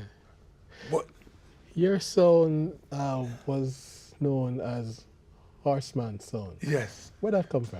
You see, we for me the one always asked to, you know. And Sassafras as my DJ was the starter at the starting gate at Caymanas Park. And his father, Cecil Johnson, was a trainer. Now, because of that vibes with Sasa, and through him on the jacket, them a track, and me too, as a man who love racers over the years and the whole thing, I saw the sound come to be an Horseman sound. Because Sassafras used to work at Caymanas Park at the starting gate. His father was a trainer at Caymanas Park, And with me now, for me a little boy, me I go try to pick up ticket from me a little boy actually, and I walk all when me I come from track, my mosquito would have killed me for go up on the boulevard. Because he'd have to jump on a van back or we have to walk come back up on Jerusalem. So we love the racehorse thing over the years, and it just growing is a part of it until me end up going all racehorse. Me have asked me a rock up run. We a couple race with it too and all of that. So and because of Sasa and other DJ from the sound and the Horseman, the name just fit in with the Horseman sound.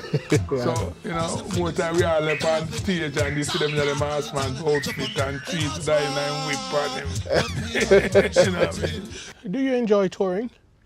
Yeah, man. It depends. Yeah, man. I enjoy touring, to be honest. I go, like, you know, Germany. I go in some of the festival, the Rocker Jam Festival. And sometime in New York City, we clash with sound, with the downbeat, with the gyro. You know, it's fun. It's meet other people too, and the culture. And, you know, like when I go in France then, and when you go into the dance, you see so much white people and them a jump and I enjoy it. Yeah, I love it. I love that. Is the clash vibe different overseas than at home? Yeah, I would say yes, because with people like take for instance, like me and a David Radican then, it's more a conscious vibe. It's more like me and a Jammy then. We not go there like some what me see happening like them world clash and man I cut your throat and them would tell you anything, and our clash is more like people come have fun and enjoy and laugh and look for the better song and the better dub and the answering. Oh, me go a couple clash, like come there in New York and see what is happening. And it kind of grieve me for hear, the two sound man, them are the three, would have counteract with them one another. Tell us some of the memorable moments with clash overseas on tour. Well, one of my good moments, me and Downbeat and Sky Juice then, and myself, which is three, we call it Clash of the Icons, right? So, you know, you have Metrometer with Sky Juice, you have Downbeat with Tony's crew, and you have me with, this is with me then, because a three big man. I know we are the, for me end up now I play my son in a class, I defend me now, you know. Yeah. And I like one time when we'd have to depend on the DJ them then. You understand me? A DJ, you know, in the early 80s and 90s, it was like DJ and like you'd have Kilimanjaro play, then you have a Super Cat and an early beep and Kilimanjaro, and my son you have Sassafras and General Tree. You know, then we said it was a DJ competition and music with the two selected. Nowadays now, it's still music, but it's people like we. And we not clash now, but at the end of the day, it's the kind of culture what we deliver. It's different from the younger generation now. Clash is about the song you play, how you deliver, and you don't know, you know, most of it tell a man about in parts to get a forward. I don't like that. So that is what I don't like with what is happening now. Hopefully them change. For as we say, we are here and we can make them know. But overseas, my type of clash, I'm gonna tell you who I clash with, like the Radigan, the Jammies, the Downbeat, the Sky, you know, it's more like, you know, at the end of the day, we not go in a corner, we play for 3 or 4 rounds, and whosoever end up win the most round or win, them come out to be the winner.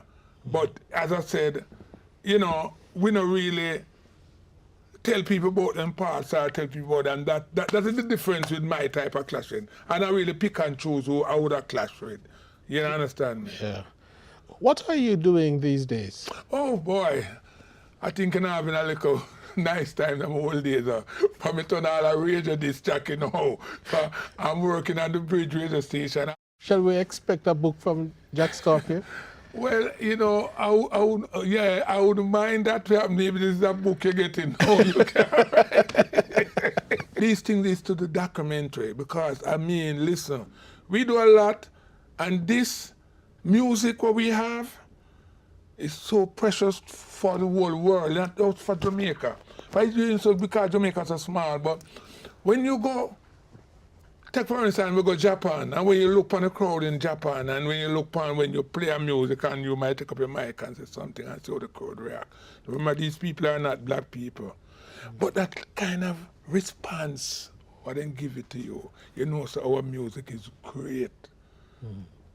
We great. What do you think about Reggae Month? Beautiful. I applaud the government and I just hope they continue it and build on it because this is what to save our music. I love reggae music, I love dancehall music, and I love with a passion, and I just want what they are doing, I think they are trying to save this great music, and it's a blessing. Jack Scorpio, thank you for joining us. You're welcome. It's a blessing. Sound, you have to go down. You have to go down. Guess what? I say be careful what you're teaching little children. Make sure I know something to hold them. I say be mind what you're playing for with sister, cause she could be the next prime minister. I say be watching what you. Do you love reggae music? Oh God, yes. Oh God, yes. If you love reggae music, I want to hear everybody say, Irie! Oh God. Oh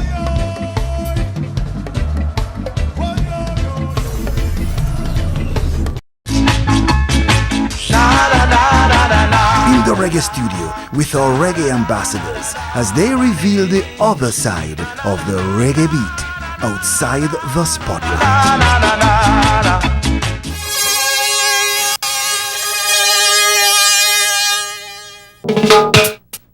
Another thing I saw in visions right in front of my eyes. Sisters prostituting, selling away their lives. They get but very little pay, the ones who clean the mess. Minority that sits on top just rate themselves the best. My name is Keith Anderson, a.k.a. Bob Andy. Born 28th of October 1944. I feel like I went into the FBI. I'm in retirement era of Kingston. So that's why I was born in St. Andrew, just below Crossroads there. Life is a very strange evolution to this day. From the earliest recollections I have of being is, I'd say, must have been about 2 years old. I remember that I had to walk a second time because I felt gravely ill as a child. And so I don't have much recollection of my earliest walking days, but I just knew that between age 2 and 3 thereabout, when I had to make efforts to learn to walk again, I could have been about 3. And I became aware of who my mother was, and there was no suggestion or talk of a dad. My mother, who used to work up our camp. Those days, the British Army was stationed up our camp in Jamaica, and they were in charge of the West India Regiment. So there was a battalion of British servicemen here, and so the head of the army, all of that would be headed by the governor, and then the army, which was the brigadier, and then the colonel, which was Colonel Johnson. My mother worked with the colonel as a cook and butler. After the camp days, one aspect of it, I remember living on Jammy Road, which is Kingston 13, with my mother. And I remember Hurricane Charlie in 1951, when I was 7 years old. I remember moving from Hurricane Charlie was one of the most devastating experiences I've ever had. People talk about Gilbert, which was really rough too, but you can imagine being 7 years old and encountering something as horrific as my first hurricane.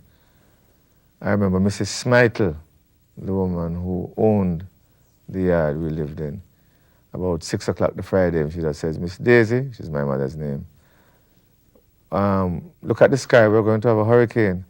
And the sky was just red all over. And what I can remember about that Friday night was my mother was on her knees all night and just had me by her, and she was just praying through the storm. And then we moved from Jammy Road to Fitzgerald Lane, which was the other side of Maxwell Avenue. And that's where I remember started going to what we'd call private school. We learn about ABC, and you buy stretcher and asham with your lunch money. And when I remember, whilst I was living on Fitzgerald Lane, I had received a drum, red, white, and blue drum from the Johnsons, which was a military drum, which was my first association with any kind of instrument and the desire to express myself through that kind of medium. So I mean, with John Connor was marching on the streets, and I'd be hitting my drums, playing my drums with my 2 sticks. And I went miles away. My mother lost me because I lost her because, I mean, I was just going wherever the John Connors were going. One afternoon, a tall, very dark, maroon-looking woman walked into the yard, and I didn't know who she was. We lived in a tenement yard of about 4 families.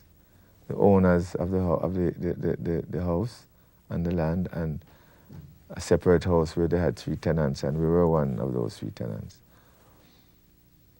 And the lady worked out to be my grandmother. I was only to learn that later in the evening when she came, and she just packed a suitcase with my belongings. And I was off to Westmoreland without anyone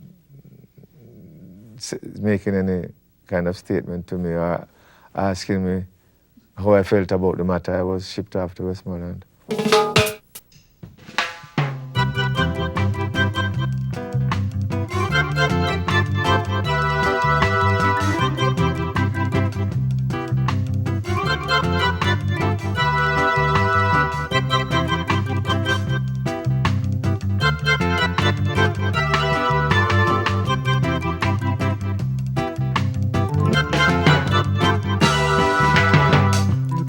To be true to one another,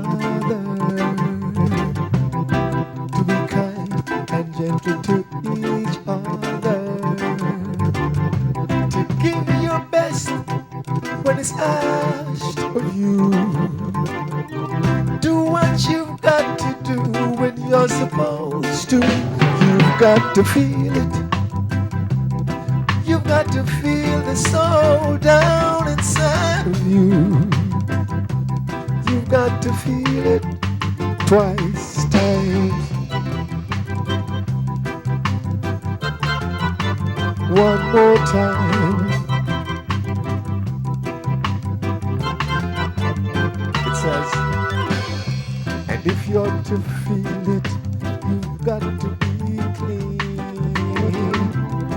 You've got to make it straight, you can't be lean. To share the joys togetherness can bring.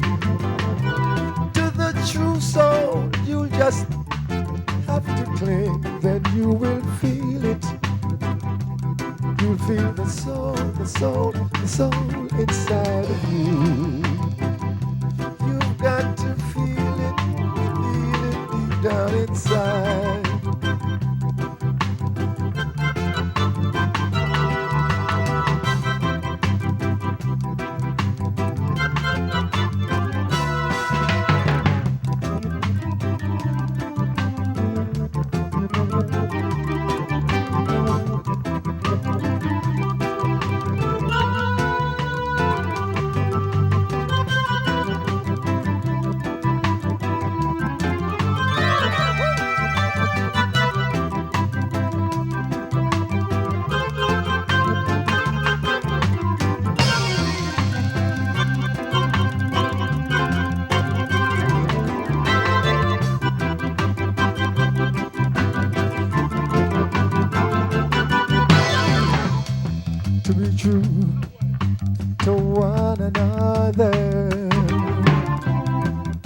kind and gentle to each other.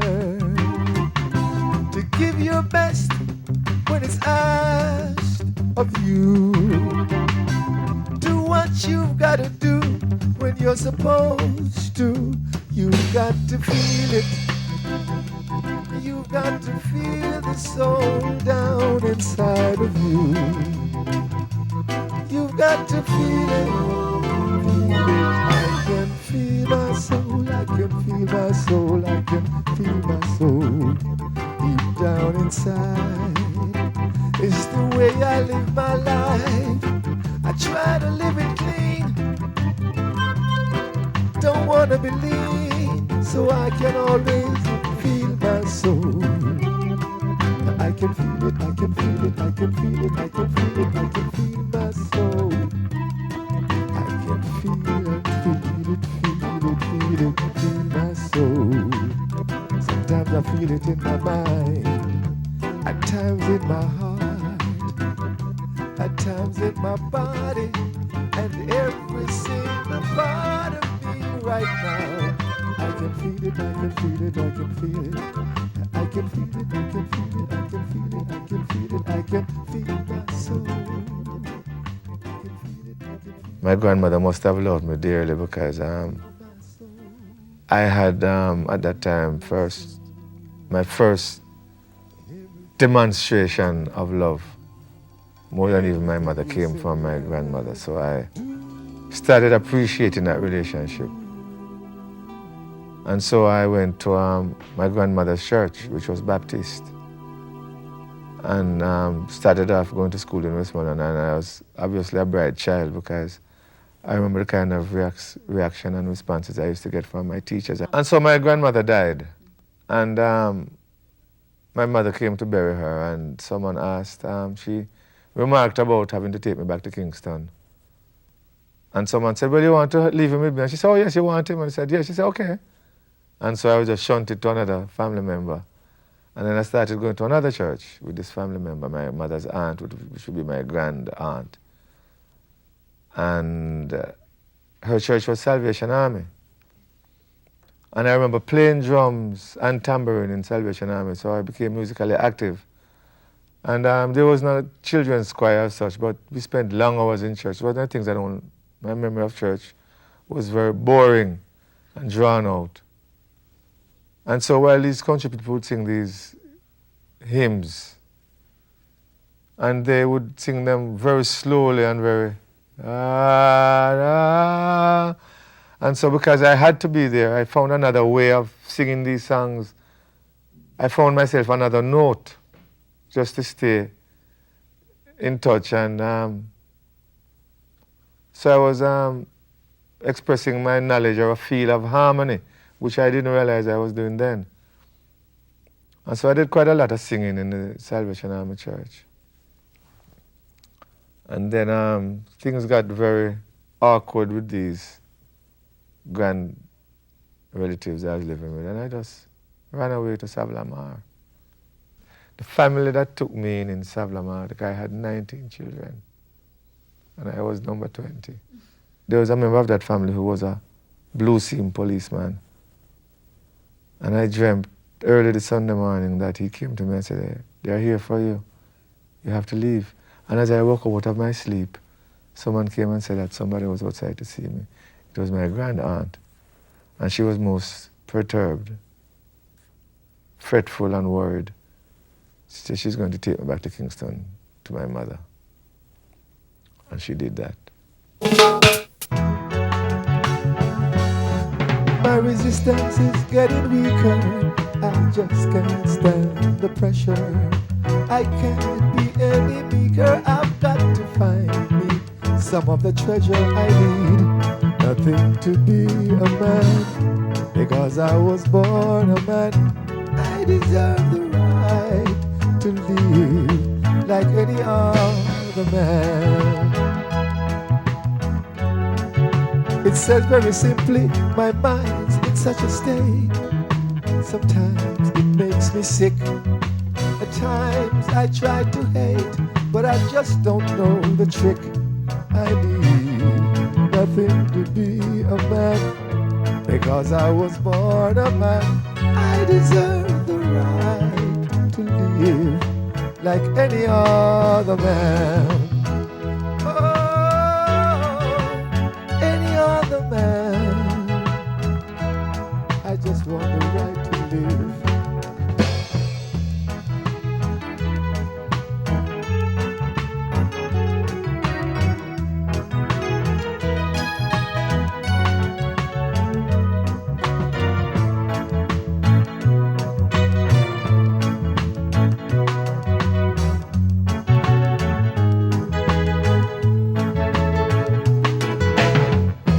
Experience has taught me wisdom. Thank God I've got some life left. I'm getting out of serfdom. My soul has stood the test. I need nothing to be a man. Because I was born a man, I deserve the right to live like any other man. I deserve the right to live like any other man. I just want to live so that I can give. I just want to live so that I can give. Give up my heart, give up my work, give up my love. Every day, anywhere, anytime, no matter to who. I just want to live so that I can give. I just want to live so that I can give. I just want to live so that I can give to you, you give to me. That's what life is all about, giving and taking. I went back to school on my own volition. I just went with somebody in the yard who was going to Russell Primary School, and I said, listen, I'm coming to school with you. And I went to school, and the teacher asked me, the headmistress asked me, she said, listen, I outlined my situation, and I said, I didn't know how I was going to fund my lunch and the rest of it and bus fare, but I needed to be in school. And she empathized with me, and she said, if you bring your birth certificate, I'll admit you. And so I went, and I just, very assertively said to my mother, I need a birth certificate. And I guess she was embarrassed into giving me lunch money to go to school, whilst I was so intense about it. Funny thing about school, I'd missed so many years of schooling that by the time I went to school, I was placed in a class based on my age and not my learning. And so whilst I was able to grasp the verbal suggestions from teacher and the relationship with the students in the class, study habits I did not have. And I'd missed so many steps as far as the formalized educational process was concerned that I was just grabbing at straws. So school was for me just a way of keeping myself off the street. A club called Champion House, corner of Maxfield Avenue and Lyndhurst Road, which was close to it's on Maxfield Avenue, and Maxfield Park was close by. So I used to go up there and watch. I remember the first time I saw Clement Dad. I didn't know who he was then, but he was conducting, what you call it, oh man, sometimes some simple words just fly out of your head. He was auditioning singers for his newly found record label. And so I saw people like Alton and Eddie, the Charmers, and I distinctly remember Tony Gregory. Do you know who Tony Gregory is? He was, and still is, one of the sharpest entertainer this country has ever seen. I mean, he really had style. And after the audition, he was playing the piano. And I watched his fingers, and I went home and tried what he was playing, and it worked. He was playing a 12-bar blues, and I started playing at an F sharp, which is a black key on the piano. And that is where I picked up my first association with sound. And then I went to another church again because I was with this family, and her son was going to the Kingston Parish Church. So I became a member of the Kingston Parish Church and a member of the Scout Troop.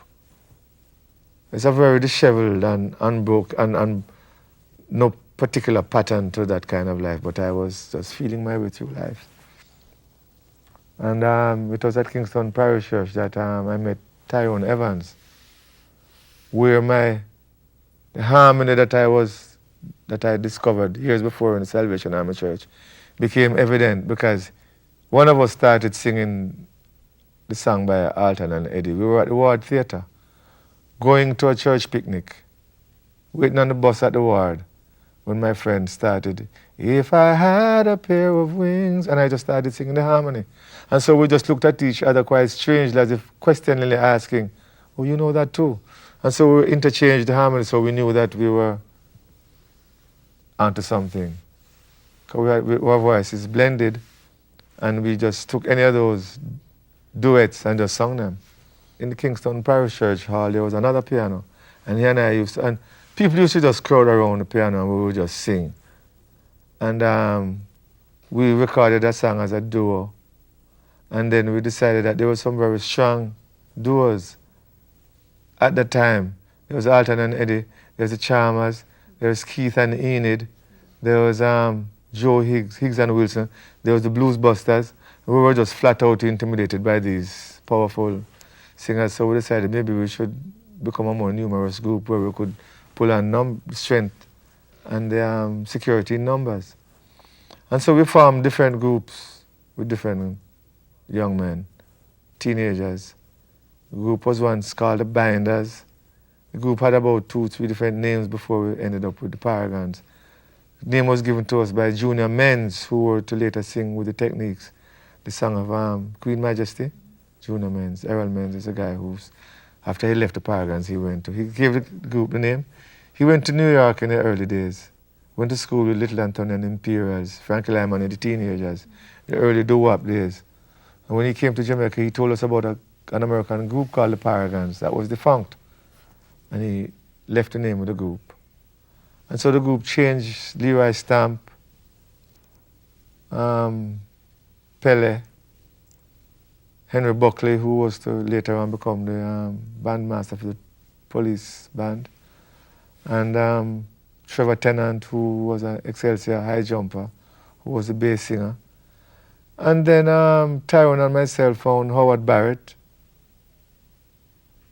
and another singer, Leroy Stamp, who I thought was not a compatible member of the group, though he could sing. And we were rehearsing as a trio when someone told us about John Holt, who was already quite a popular name and a more established voice. And so he came into the Paragons. We started singing with the Mighty Vikings weekly. And so we became a household name in Jamaica before we did any recordings.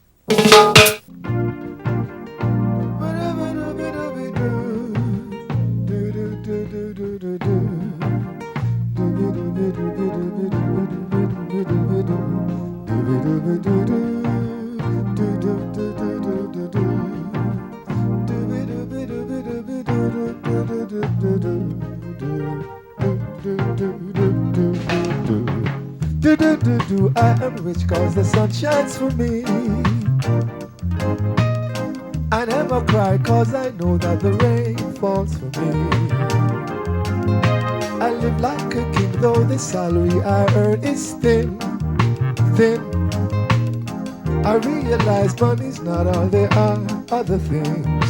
So I can sing down do do do do do do do do do.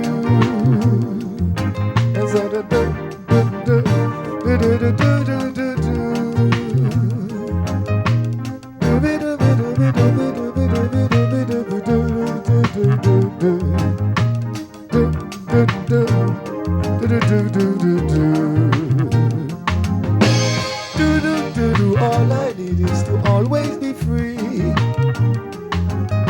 If people would leave I alone, I could simply be me. The moon shines at nights, the sun is always out somewhere. blessings will always be there. I can sing now, do do do do do do do do do do do do do do do do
Cause the sun shines for me and you and me and you.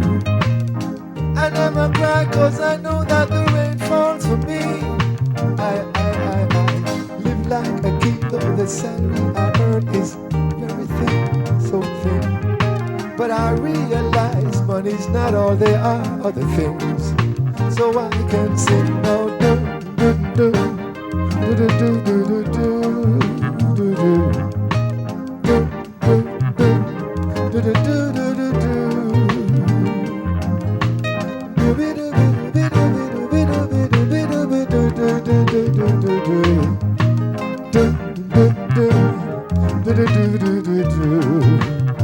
I'm a very rich man, cause everything in life is free, belong to me,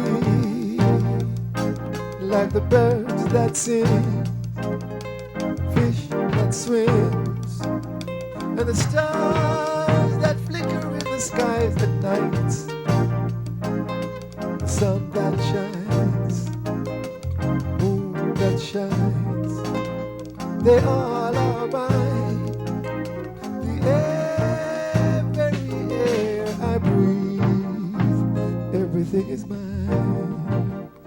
I live like a king, cause every single thing is mine. Every little thing is mine. Mine. Everything is mine.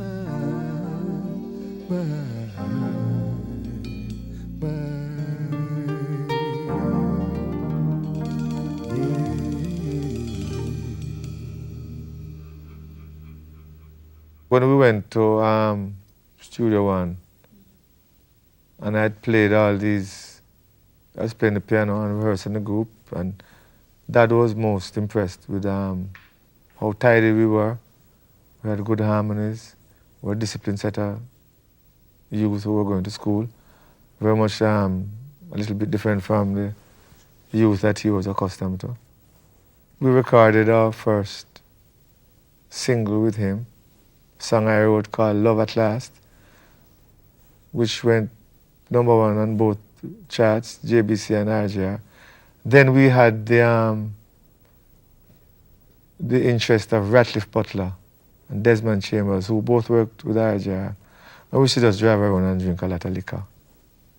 Just at the various bars and just having good times. And these guys, these announcers made sure that our records got played in the air. And so Love at Last became a #1. And then we did a Drifters cover, Follow Me, which became strong on the charts again. And 1965, that was, the group became a little bit peeved with John Holt, and they separated. And we brought Vic Taylor in as the lead singer. 1966 was the year when it was the first time they were going to have established artists in the festival song competition as against amateurs. To be like an amateur exposure. But that year they invited a broad spectrum of artists to submit songs. And so the Blues Busters were a finalist. Paragons were a finalist. Joey Higgs was a finalist. Winston Samuels, Derek Harriott, and the Maytals. And so we brought Vic Taylor into the group for the festival song competition. And the songs weren't necessarily anything about the festival either. And festival was won that year by Bam Bam. And after the festival, a member of the group came to me and said, Vic Taylor is a very good singer, but John's voice was more compatible with what the group intended to do and intended to go. And I agreed. I just decided that if he were coming back in, though, I was going to leave because we had different ideas of how the group should go and where it should go. And so I was very distraught because this was my support group, not just as singers, but these were my close friends. And I left and went back to Coxsone, who remembered me as the utility person in the group, who arranged the harmony and played the keyboard so we could rehearse and wrote the songs. So I forged an alliance with Coxsone, and they went to Duke Reid, Treasure Isle. When I went to Coxsone, I started taking out records. Pack up the box with the records and the books and take them to the shop, sign them out to the shop, and hurry back to the studio to watch sessions in progress. I had a few songs that I had written, but when I saw the Ken Booth and the Wailers and Delroy Wilson and those people in the studio, I was intimidated. So I reckon I'd give the songs that I wrote to other singers. And so the first two songs, I gave one to Ken Booth, I Don't Want to See You Cry, another one to Delroy Wilson, Impossible Love, It's Impossible. And I just started writing songs for Marcia. On the bus back from taking records out one day, Song 2 Experience came to me. Bam! Lyrics and melody. And I went back to the studio and recorded the song with Delroy Wilson in mind. He didn't turn up, and so I voiced the song myself.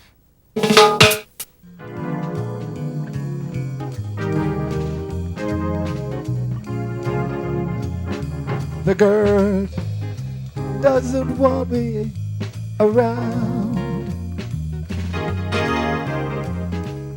She's got something to hide. I think she wants a clown, someone to take her for a ride. And I'm telling her that I'm too experienced to be taken for a stroll. I'm too experienced to let someone wreck my soul. I'm too experienced to be taken for a ride. I know that it's not my foolish pride. She hates the sight of me. Why? Because I turn her off or down. She's always saying that we were meant to be. Somehow that little girl thought I was gonna be her clown, telling her that I'm too experienced to be taken for a stroll, too experienced for someone to rock my soul, too experienced to be taken for a ride. I know that it's not my foolish. Take it, won't you?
as I'm walking around. I don't know why.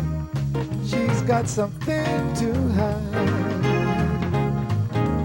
I think that little girl wants a itty bitty clown. Someone to take for a ride. But I gotta tell her to experience, to be taken for a stroll. To experience, to let that little girl wreck my soul. To experience, to be taken for a ride. I know that it's not my foolish pride. To experience, to be taken for a stroll. And to experience, to be taken down the road for a stroll. To experience, to be taken for a ride. I know that it's not my fault.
Studio One, I did a lot of background vocals for a singer from the Bahamas called Owen Boyce. that have a harmony for Marcia Griffiths and writing. And till I found the courage or had enough, felt secure in myself as a more rounded person now, songwriter, singer, to be able to do my recordings. And so I did those recordings when I was with Coxsone. And I did 12 songs whilst I was at Coxsone. And those songs constituted this Babandi songbook. And till as we speak, it's still one of the best-selling albums in Jamaica's music history that was done in this country. I used to get some money from taking the records out because I was employed as a record carrier. But then once I started spending more time doing these harmonies in studios, whatever, whenever they had harmonies, they'd have me putting on the harmonies, 2 3-part harmonies, put one on, they just bounce from tape to tape because they had 2 tracks. As against when Tyrone Evans and myself did our first duet at Federal Recording Studios, they only had a mono system then, so it was just 1 track. So you had to rehearse with the band, and then the next takedown was the live take. At Coxsone, I encountered stereophonic movement for the first time. You're able to do all of the band on 1 track, and then you're able to do the voice on that, and then you can bounce a track onto something else, and then do another harmony. So I learned all of this multiple tracking at Coxsone. So I was learning to produce, to do, to be able to do harmonies on my own, and writing, and whatever else was to be learned there. And people used to come to Coxsone on a Friday for measle or meager pittance, whatever he would hand out. And after a while, we have records being played on the radio. It wasn't hunky-dory to not get paid for it. So although we didn't have any artist who was getting any big pay, not blaming it all, blaming all of this on Coxsone, it was just the order of the day. It wasn't a business. He was a man who had financed his own recording studio and was spending money with using musicians to back the recordings, to accompany the recordings. So most of the money he was making those days was from his sound system. But I was taking out records. So I know a song like I'm Going to Put It On. I know that song sold thousands because when a record was released, the first thing happened, the jukebox, when there were lots of jukeboxes in Jamaica those days, would order 1,500 records on white label, blank label. So he made his money back in the first 1,500 records being sold. And I used to take these records out until he bought a Volkswagen van that Sonny used to drive. And so there wasn't a need for me to take the bus and take records out anymore. There's an American producer named by the name of Luther Dixon, who had produced people like Chuck Jackson and worked with One Scepter Records, which was owned by one American jurist called Florence Greenberg. And Dan Warwick used to be the main artist on this label. And One, there was a subsidiary label. And Luther Dixon was responsible for some of Chuck Jackson's successes. One of the big songs of the 60s, late 60s, early 70s, a song called The Prophet. Do you love with all of your heart, just for a day? Well, Luther Dixon was responsible for that song and some others. And he came to Federal Records to work with them, produce. And so he covered a song to Experience and let them say it, which they call Bayo Papa Papa Vaya, recorded by his artist called Eddie Lovett. And so I remember myself as the first Jamaican artist to have had his work covered by a foreign act. But then the Couriers and Luther Dixon took credits as writers for my 2 songs. And so that is my first exposure to piracy. People downright stealing your work. In the mix of that, however, they had recorded a rhythm sung by a Canadian singer-songwriter called by the name of Joe South. And they had a rhythm at Federal Records for a while, and someone recommended me to them that I'd be the best person to sing on that with him, which was the first song I was going to cover. The song was entitled Games People Play, which was recorded in 1969, and that just became a monstrous hit for I. And so that was my first solo exposure. And I'd had all those songs with Coxsone that were selling, but they weren't as huge single successes as Federal Records. Harry Johnson from Harry J Records, who Marcia Griffiths knew for a long time. He had a band called the Checkmates, and she used to sing with the band. Harry J invited me one evening to come and listen to another rhythm, which was a recording of Young, Gifted and Black. And I'd invited Marcia along. And the intention was for me to sing the song on my own. But Norris Ware, Judy Mowat, Marcia Griffiths and myself were in the studio. So we just arranged the harmony, Young, Gifted and Black. And I asked Marcia if she would choose to sing parts of the verses, and she said yes.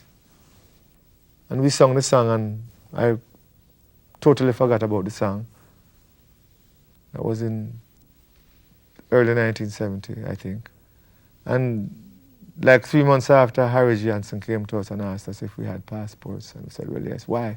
He said, well, the song was becoming a big hit in England, and they're going to need us to go on Top of the Pops. And so Marcia and myself were off to England in the spring of 1970 to represent Top of the Pops, Jamaica music on Top of the Pops. And I guess you can say the rest is now history, as they often say. In 1972, we did another recording called Pied Piper, went into the charts again. Marcia Griffiths and myself did the whole European stint, doing various television shows to promoting the album. Elton John was a guy who was around in the times when we were on our tours. He was doing these television recordings too for his taping for his first single that I remember, the Barda song. Holy Moses, I have been received. I have seen the spectre, he has been here too. So we saw Elton John being groomed into becoming a superstar.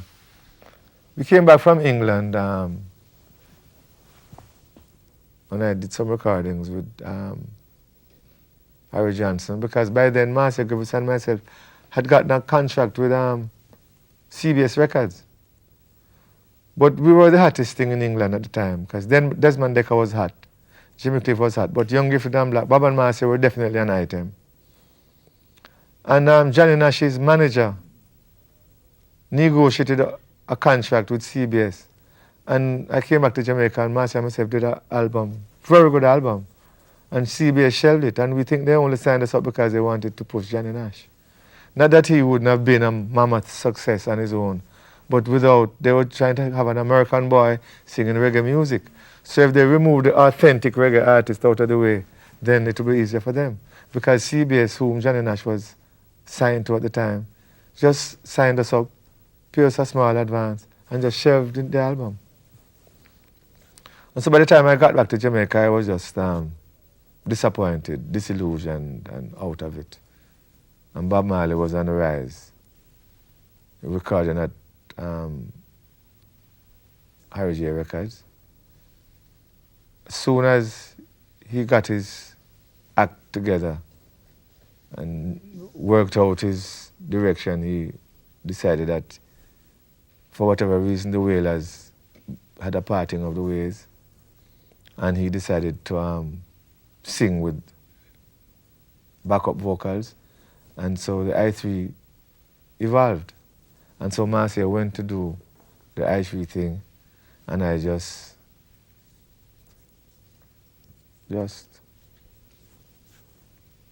didn't do much music for a while.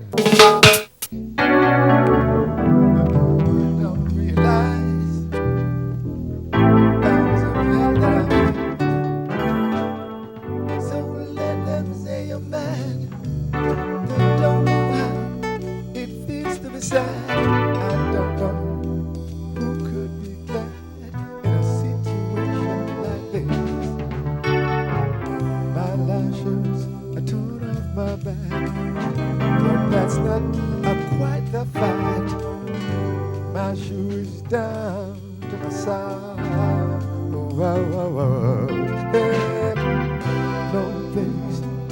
lay my head.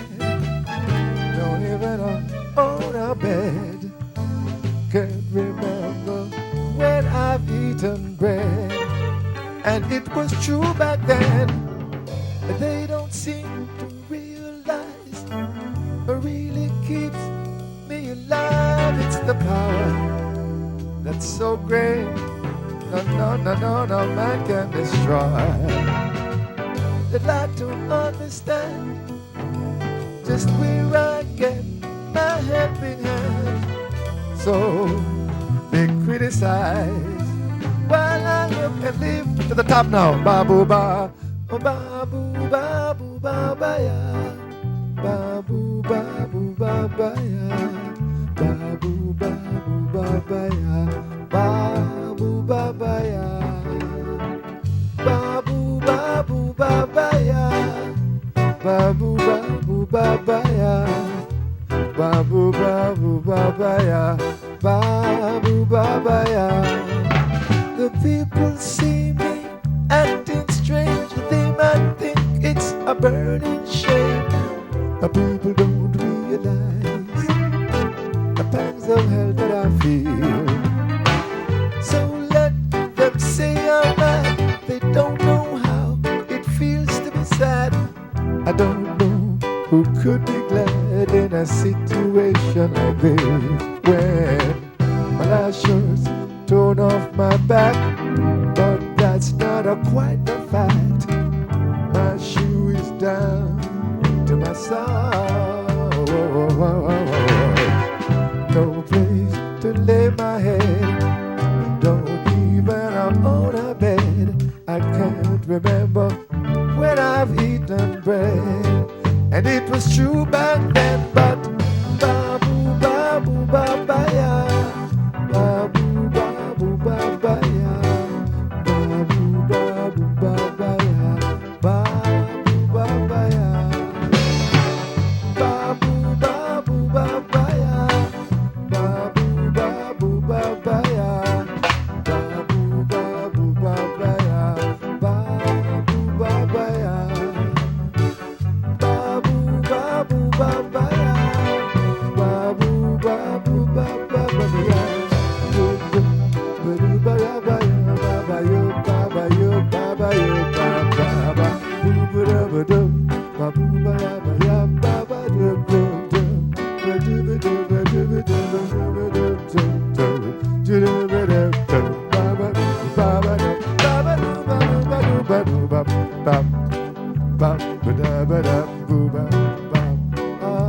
Talking about life, that's what life is all about. Sometimes when it face you, takes the heart out of you, but you got to keep moving on, cause you know there's a power out there that will guide you to your destiny.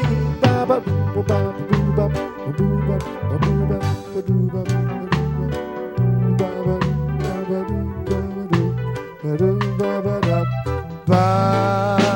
ba ba do ba ba ya.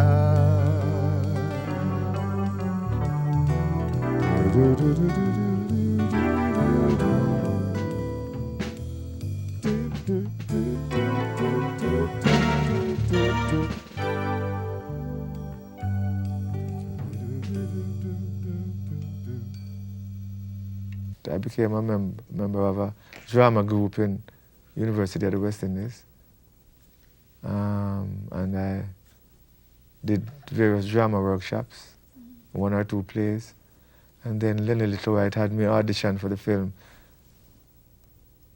Children of Babylon. And we did that, and that is history.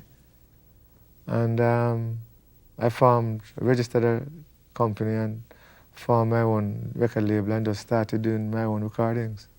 Did an album called Retrospective, album called Freely, an album called Friends, but I was always doing everything on my own. So I never had a team. And you don't make it without being an individual in this business. To pick up my solo career then was very difficult for me. Coxsone had by then compiled songbook. and songbook was keeping me in terms of the strength of the songs, which I mean, I knew I did the best I could whenever I tried to write a song, but I quite honestly didn't realize the potency of those material. When I started realizing how strong they were, I just said, okay, I want to leave it business for a while. And so this resurgence you see me at now. Then I had a long stint there when I just couldn't get any stage performances. I wasn't having a good time on stage. So no band wanted to work with me after a while, and I didn't want to work with any band because I was very much a perfectionist. And I hated to hear after 2-3 rehearsals to go on stage with a band and they were playing something differently. And my emotions were very outspoken and people didn't like that. I wasn't tactful or hypocritical enough to grin and bear it. So I just fell out with the music fraternity, and so I just stopped doing shows. I just went abroad to live.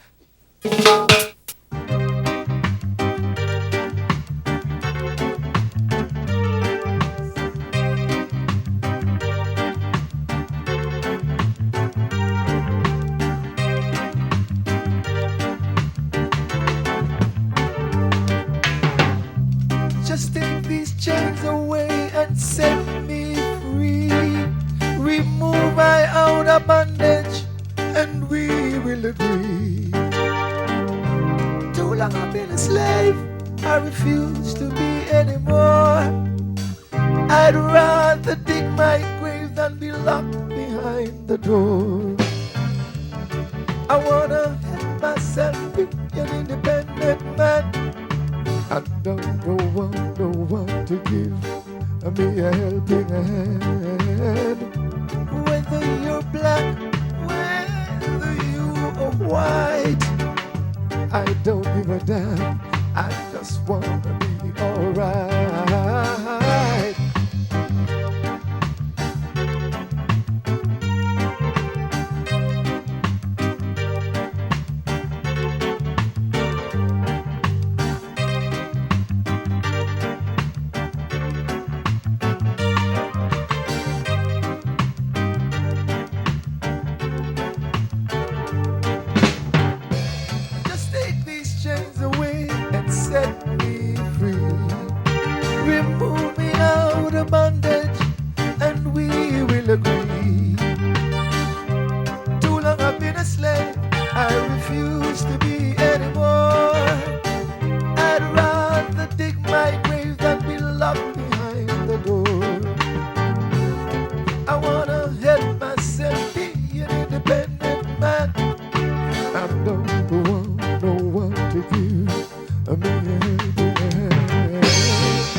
I'm free, I'm free, free, free, free, yeah, I'm free. Ooh.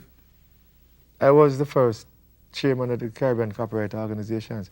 I hear a lot of people today talking about copyright and getting praises and credits for being, but I am the person who was the forefront of the copyright, and all of the artists from my era will attest to that. There are various names here now that they're taking credit. I was the one who told Michael Manley when he asked me what he could do for me, and I told him, you couldn't do anything for me, but you could do something for my colleagues and myself. If you give us a copyright law, then we'll have access to international conventions and other societies. And I was the one who went to Vivian Blake, who was the Minister of Industry. I was the only artist there representing the copyright situation with all these other Sonia Pottinger, Federal Records, Dynamic Records. All these people went, and I was the only person who went representing the artist. And surely they gave the manufacturers the edge. They didn't want us to have any copyright because that's where the money was coming from. So all these manufacturers screamed off our copyrights before we were able to have proper registration done. A lot of them have even tried stealing our songs. These producers, Coxsons, Pottinger, and all these people, when you record your songs, they take a part of the publishing because they were more hip to what was happening in the legal aspect of things. So, and as a person who was an intense advocate of copyright, I was becoming immensely political. Well, the music today is riding on. It is progressing. There are aspects of it that some of us are not fond of. But for as wide and far-reaching that the music has become, how do you fault that? How do you negate that? The music is being listened to, viewed, and bought up by people all over the world.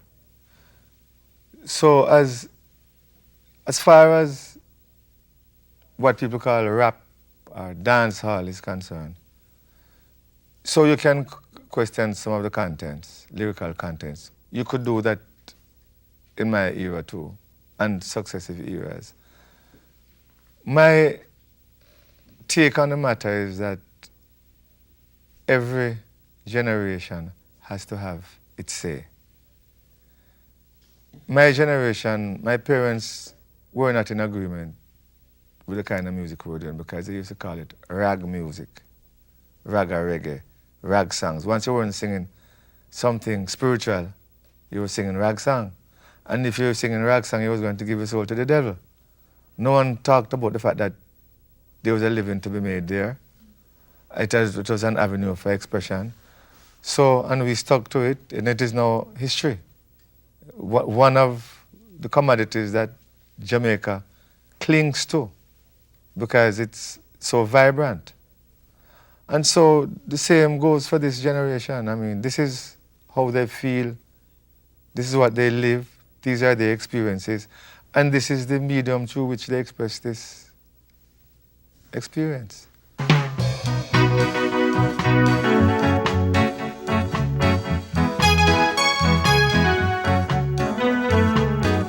I've got to go back home.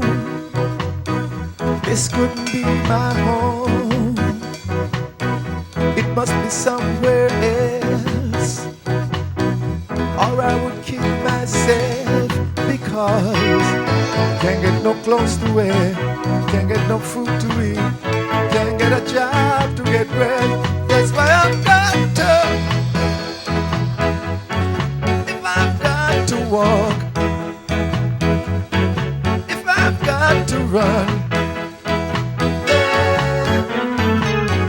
There is no gladness, nothing but sadness, nothing like a future here. I've got to leave this land, I've got to find myself on some other side. I just can't stand this life of living because can't get no clothes to wear, can't get no food to eat, can't get a job to get bread. That's why I've got to, walk, I've got to run.